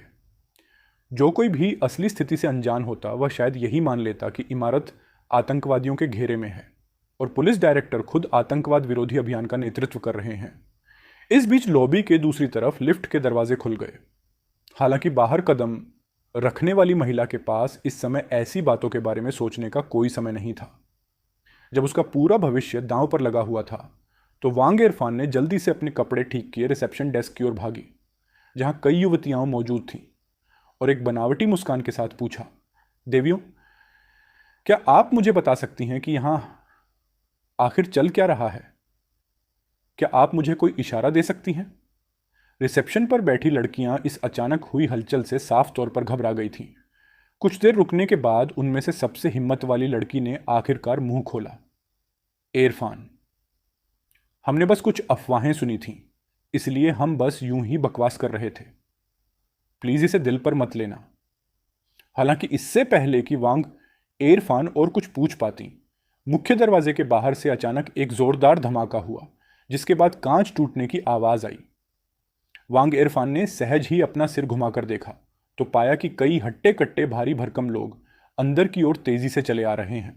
यह सोचकर हैरानी होती है कि इतने नाजुक मिजाज वाला एक नौजवान असल में इतना बड़ा अपराध कर सकता है। यह सच में दिखाता है कि आप किसी इंसान को उसके बाहरी रूप से नहीं आंक सकते। ठीक अगले ही पल एक साफ क्लिक की आवाज के साथ चमकती हुई हथकड़ियों की एक जोड़ी वांग इरफान की कलाइयों पर कसकर चढ़ा दी गई, उसे हिरासत में ले लिया गया, इससे पहले कि उसे यह समझने का भी मौका मिलता कि आखिर हो क्या रहा है। ठीक उसी समय लिन हाओ और उनके साथ आए लोग मुख्य द्वार से एक भव्य जुलूस की तरह अंदर दाखिल हुए। डायरेक्टर झाओ, आपकी कार्यकुशलता सचमुच काबिले तारीफ है। आपने इतनी तेजी से संदिग्ध को पकड़ लिया। बेशक, कार्यकुशलता ही तो बीजिंग पुलिस की पहचान है। दोनों आदमियों के बीच हल्की फुल्की बातचीत हुई, जिससे हॉल में छाया तनाव कुछ हद तक कम हो गया। आखिरकार हिम्मत जुटाकर वांग इरफान ने पूछा, अधिकारियों, क्या मैं पूछ सकता हूं कि मैंने आखिरकार कौन सा अपराध किया है? आप इतनी बड़ी संख्या में यहां क्यों आए हैं? अगर मैंने गलती से संदिग्ध को आगाह कर दिया तो मैं निश्चित रूप से इसकी जिम्मेदारी नहीं उठा पाऊंगा। डायरेक्टर झाओ चुपचाप 2 कदम पीछे हट गए, दूसरी तरफ से अपनी दूरी बनाए रखते हुए, और साथ ही वांग इरफान की तरफ भी देखा। उनकी नजर का पीछा करते हुए लू गुआन ने तुरंत वांग इरफान को देख लिया, जो इस समय जमीन पर दुबका हुआ था और हल्का हल्का कांप रहा था। डायरेक्टर झाओ, अगर मैं पूछ सकूं तो इसने क्या अपराध किया है? आपको बताने में कोई दिक्कत नहीं है। यह व्यक्ति वांग इरफान कई लोगों के बारे में अफवाहें और बदनामी फैलाने और साथ ही कई गैर कानूनी कामों में शामिल होने का संदिग्ध है। अब हमारे पास पक्के सबूत हैं और हम खास तौर पर इसे गिरफ्तार करने और इसे सजा दिलाने आए हैं। जैसे ही ये शब्द कहे गए, लू गुआन चुप हो गया। उसके दिल की गहराइयों से एक अनजाना गुस्सा उमड़ पड़ा। दांत पीसते हुए उसने कुछ ही लंबे कदमों में वह दूरी तय कर ली, गुस्से में तेजी से आगे बढ़ा और एक जोरदार जंप लगाया। सबसे डरावनी बात यह थी कि इस पल से पहले उसे किसी भी मुसीबत की जरा सी भी भनक नहीं लगी थी। एक भी चेतावनी का संकेत नहीं मिला था। इससे पता चलता था कि दूसरी तरफ वाले इस बार पूरी तैयारी के साथ आए थे, जिनका मकसद मोडू एंटरटेनमेंट को पूरी तरह से अचानक पकड़ना था। आखिरकार मनोरंजन जगत के अंदर ऐसे कौन से गंदे राज थे जो कड़ी जांच पड़ताल के सामने टिक पाते? बात बस इतनी थी कि जान पहचान का जाल बहुत गहरा था। सत्ता समय बैठे लोग आमतौर पर बस आंखें मुंह लेना ही बेहतर समझते थे। इसी सोच के साथ लू गुआन इस मुश्किल हालात से निकलने का कोई रास्ता ढूंढने के लिए तेजी से अपना दिमाग दौड़ाने लगा। उसने हार मानने से इनकार कर दिया। उसने अपने लिए बचने का एक रास्ता बनाने का पक्का इरादा कर लिया था। माननीय अधिकारियों, मैं एक फ़ोन करना चाहता हूं, क्या इसकी इजाज़त होगी? थोड़ी हिचकिचाहट के बाद उसने फैसला किया कि इससे पहले कि वे उसके खिलाफ कोई जोरदार हथियार ढूंढ पाते, उसे तुरंत उन ताकतवर संरक्षकों से संपर्क करना होगा जो उसे पीछे से समर्थन दे रहे थे, ताकि उनसे मदद मिल सके। ठीक है, तुम अपना फ़ोन कर लो। लिन हाओ को शायद उसके इरादे पहले ही समझ में आ गए थे और उसने सीधे और बड़े दिल से उसे इजाज़त दे दी। मजाक कर रहा हूं। लगभग उसी समय लाइन के दूसरी तरफ से पावर ऑन ऑफ होने का नोटिफिकेशन टोन सुनाई दिया। घबराहट में उसने एक और भी ज्यादा बेवकूफ़ी भरा काम किया। उसने लिन हाओ से उसका फ़ोन उधार मांगा। अब डायरेक्टर झाओ और लिन हाओ की बारी थी कि वे पूरी तरह से हक्के बक्के रह जाएं। सच में दोस्त, क्या तुम ऑर्गेनाइजेशन द्वारा भेजा गया कोई अंडरकवर एजेंट हो? तुम तो यहां अपनी ही सुरक्षा छतरी को तोड़ने की कोशिश कर रहे हो। फिर भी मानवीय सरोकार की भावना से लिन हाओ ने उदारतापूर्वक उसे अपना फ़ोन दे ही दिया। कॉल जल्दी ही कनेक्ट हो गया और रिसीवर से एक भारी फटी हुई सी मर्दाना आवाज़ आई। हेलो, कौन बोल रहा है? उस जानी पहचानी आवाज़ को सुनकर ट्रैफिक ऑफिसर इतना भावुक हो गया कि उसकी आंखों में लगभग आंसू ही आ गए। लीटिंग, ये मैं हूँ, ये छोटा लू है। ठीक अगले ही पल लाइन के दूसरी तरफ सन्नाटा छा गया। रिसीवर से भारी हाँफने की आवाज़ साफ साफ सुनाई दे रही थी। एक लंबे पल के बाद शायद जब दूसरी तरफ वाले व्यक्ति ने खुद को थोड़ा संभाला तो उस भारी आवाज़ ने फ़ोन पर एक बार फिर कहा, अभी हालात कैसे हैं? अपने सामने खड़े लिन हाओ और डायरेक्टर झाओ की ओर चुपचाप देखते हुए ट्रैफिक ऑफिसर ने 4 शब्दों में जवाब दिया। एक और छोटे से सन्नाटे के बाद दूसरी तरफ से आवाज़ आई, कोई बात नहीं। झाओ लिचुन वहीं तुम्हारे पास है ना? फ़ोन उसे पकड़ा दो। Director Zhao? ट्रैफिक ऑफिसर ने जोर से यह नाम लिया। फोन पर उस आवाज से अपना नाम सुनकर डायरेक्टर झाओ के चेहरे के हाव भाव सख्त हो गए। अच्छा, डायरेक्टर झाओ, लगता है वह तुम्हें नाम से ही बुला रहा है, लिनहाओ ने बड़े ही अर्थपूर्ण अंदाज में कहा। झाओ। लिचुन ने फोन लिया और तुरंत रिकॉर्डिंग चालू कर दी, वरना उसे डर था कि अगर वह पीली नदी में भी कूद जाए तो भी वह खुद को बेकसूर साबित नहीं कर पाएगा। हेलो, मैं झाओ लिचुन बोल रहा हूं। मैं जानता हूं तुम कौन हो, छोटे झाओ। उस जानी पहचानी आवाज को सुनकर झाओ लिचुन के चेहरे का रंग ही उड़ गया। लीटिंग। झाओ लिचुन को इतना ज्यादा घबराया हुआ देखकर लिनहाओ खुद को रोक नहीं पाया और उसने उसकी ओर हैरानी भरी नजर से देखा। यह सब क्या चल रहा है? डायरेक्टर झाओ, आप जिस बड़े आदमी से बात कर रहे हैं वह कौन है? यह नजारा देखकर उस ट्रैफिक ऑफिसर को, जिसका दिल जोरों से धड़क रहा था, आखिरकार थोड़ी राहत मिली। लगता है हर साल जो करोड़ों रुपए मैं खर्च करता रहा हूं वे आखिरकार बेकार नहीं गए। उसी पल शायद दूसरी तरफ से निर्देश मिलने पर झाओ लिचुन ने फोन को स्पीकर मोड पर डाल दिया। वह भारी भरकम मर्दाना आवाज अब पहली बार लिन हाओ के कानों तक पहुंची। छोटी लीना, इस बार क्यों ना हम इस मामले को यहीं रफा दफा कर दें। जब मैं वापस आऊंगा तो तुम्हारे पिता से बात करूंगा और देखूंगा कि क्या हम तुम्हारे लिए पुलिस स्टेशन में कोई नौकरी ढूंढ सकते हैं। यह कैसा रहेगा? यह शब्द सुनकर लिनहाओ की पहली प्रतिक्रिया लालच नहीं बल्कि घोर दुस्साहस थी। यह पूरी तरह से बेशर्मी थी। उसने अपने वाइल्डेस्ट ड्रीम्स में भी कभी नहीं सोचा था कि दूसरा पक्ष पूरी इंस्पेक्शन टीम के ठीक सामने उसे खुलेआम रिश्वत देने की हिम्मत करेगा। शायद लिनहाओ की हिचकिचाहट को भांपते हुए फोन पर मौजूद आवाज ने एक और बात जोड़ी। निश्चिंत रहो, तुम्हारे चचेरे भाई के मामले में मैं खुद एक प्रतिनिधि मंडल लेकर उसके दरवाजे पर जाकर माफी मांगूंगा। इस बात को अपने मन पर ज्यादा हावी मत होने दो। एक नौजवान के तौर पर तुम्हें अभी बहुत कुछ सीखना है। अपनी सोच में इतने रिजिड मत बनो। हालांकि फोन पर आवाज तेज नहीं थी, फिर भी वहां मौजूद हर किसी के कानों में वह साफ सुनाई दी। लिनहाओ अपनी जगह पर जड़वत खड़ा रहा, काफी देर तक सोचता रहा और फिर आखिरकार उसने एक बेबसी भरी आह भरी। लीटिंगशु, मैं तुम्हारी गुजारिश नहीं मान सकता। इस मौके पर मैं अपने चचेरे भाई लिन बेई की तरफ से काम कर रहा हूं। पूरी कैबिनेट की नजरें ऊपर से नीचे तक हम पर टिकी हुई हैं। आखिरकार वह लिन परिवार की मुख्य पत्नी का बेटा नहीं है। ली टिंगशु की आवाज भारी हो गई और धीरे धीरे उसमें एक धमकी भरा लहजा आ गया। मेरा मतलब यह है कि जब तुम दोस्त बना सकते हो तो दुश्मन क्यों बनाओ? ठीक उसी समय दरवाजे से एक डीठ आवाज गूंजी। तुम खुद को किस तरह का मामूली आदमी समझते हो? क्या तुम्हें सच में लगता है कि तुम हमारे लिन परिवार के दुश्मन बनने के लायक हो? अचानक हुई इस आउटबर्स्ट से हर कोई चौंक गया। आवाज की तेजी की वजह से नहीं बल्कि उसके शब्दों के दुस्साहस की वजह से। आवाज सुनकर लिन हाओ हैरानी से पीछे मुड़ा। चचेरे भाई? यह संबोधन सुनकर पास ही खड़े झाओ लिचुन के शरीर में साफ तौर पर सिहरन दौड़ गई। उसने जल्दी से मुड़कर देखा और मन ही मन सोचा, क्या यह लिन परिवार का मशहूर क्राउन प्रिंस है? अपने फॉलोअर्स के झुंड से घिरा हुआ उदास चेहरे वाला वह नौजवान आगे बढ़ा और पूछा, तुम ली होंगवेई हो, है ना? यह सवाल सुनकर फोन की दूसरी तरफ मौजूद आदमी एक पल के लिए चुप हो गया और फिर एक ऐसी आवाज में जवाब दिया जिसमें साफ तौर पर चापलूसी झलक रही थी। युवा स्वामी लिन, यह मैं हूं। यह सारा मामला मेरी ही गलती है। मैं आपसे अपनी दिल्ली माफी मांगता हूं। कृपया अपनी दरियादिली दिखाते हुए मुझ जैसे एक तुच्छ इंसान की गलतियों को नज़रअंदाज कर दें। जहां तक लोगों के गुस्से की बात है, आप इसे जैसे चाहें वैसे संभाल सकते हैं। मैं कसम खाता हूं कि मैं इसमें दखल देने वाला एक भी शब्द नहीं बोलूंगा। क्या यह आपको मंजूर है? लिन हाउ को तुरंत ही मजा आ गया। मैं भला प्रतिष्ठित ली टिंगशू की गलतियों पर सवाल उठाने की हिम्मत कैसे कर सकता हूं? और हमारा मामूली लिन परिवार भला आपका दुश्मन बनने की हिम्मत कैसे कर सकता है? इन शब्दों को सुनकर दूसरी तरफ से आने वाली आवाज साफ तौर पर कांप उठी। अगर उन्होंने अपनी आंखों से यह न देखा होता तो वहां मौजूद हर कोई कसम खाकर कहता कि यह तथाकथित ली टिंगशू बस रोने ही वाला है। ओ युवा स्वामी लिन, यह सब बस एक गलत फहमी है। मैं तो बस एक बूढ़ा बेवकूफ हूं जिसकी अक्ल मारी गई है और जो इस तरह की बकवास कर रहा है। कृपया मुझे अपनी गलती सुधारने का एक मौका दें। मैंने आज दोपहर अस्पताल के न्यूरोलॉजी विभाग में एक अपॉइंटमेंट बुक किया है। मैं कल सुबह सबसे पहले आपके घर आकर आपसे माफ़ी मांगने का इंतज़ाम करूंगा। कैसा रहेगा? आपको सच में जाकर अपने दिमाग की ठीक से जांच करवानी चाहिए।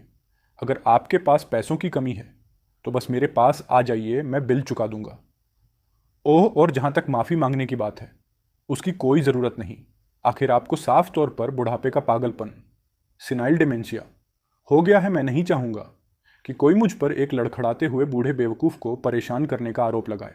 आपने अपना फ़ोन वापस ले लिया और पूरी तरह से बेपरवाही का भाव दिखाते हुए ठंडे लहजे में पूछा, क्या किसी और को कोई आपत्ति है?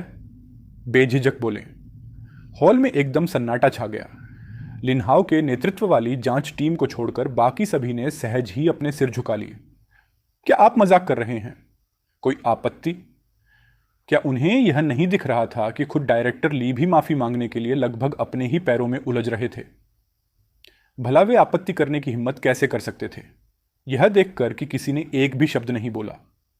आप सीधे वांग इरफान के पास चले गए। अब तक उसकी आंखें खाली और बेजान हो चुकी थीं। वह जमीन पर बेसुध पड़ा था, एक मरे हुए कुत्ते की तरह ढीला और बेजान। खैर, यह नज़ारा तो बिल्कुल भी अच्छा नहीं है। तभी आपने सिर हिलाकर कार्यवाही रोकने का इशारा किया और कई अधिकारियों को निर्देश दिया कि उसे गश्ती गाड़ी में बिठा दें। यह सब करने के बाद आप खुद को एक आखिरी मजाकिया टिप्पणी करने से रोक नहीं पाए। आह काश मैं फिर से जवान होता तो कहीं भी बस गिर कर सो जाता।